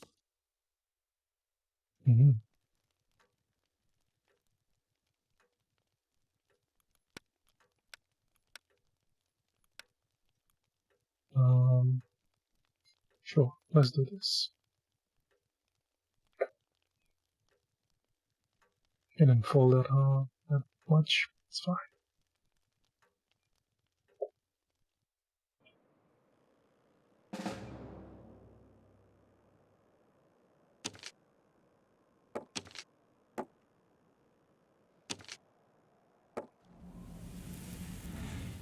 Oh no.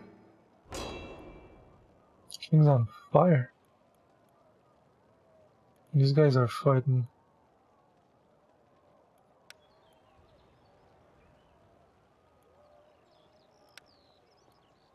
Calm the crowds.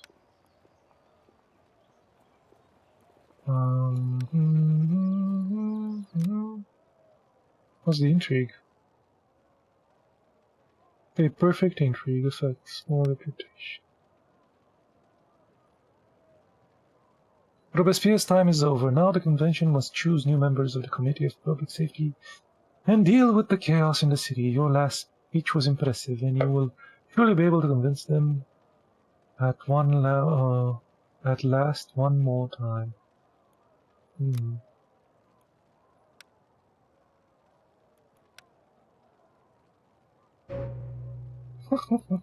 I am in front of everything.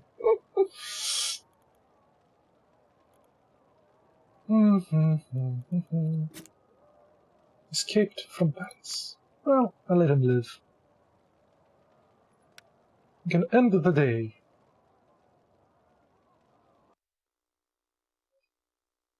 Day 15.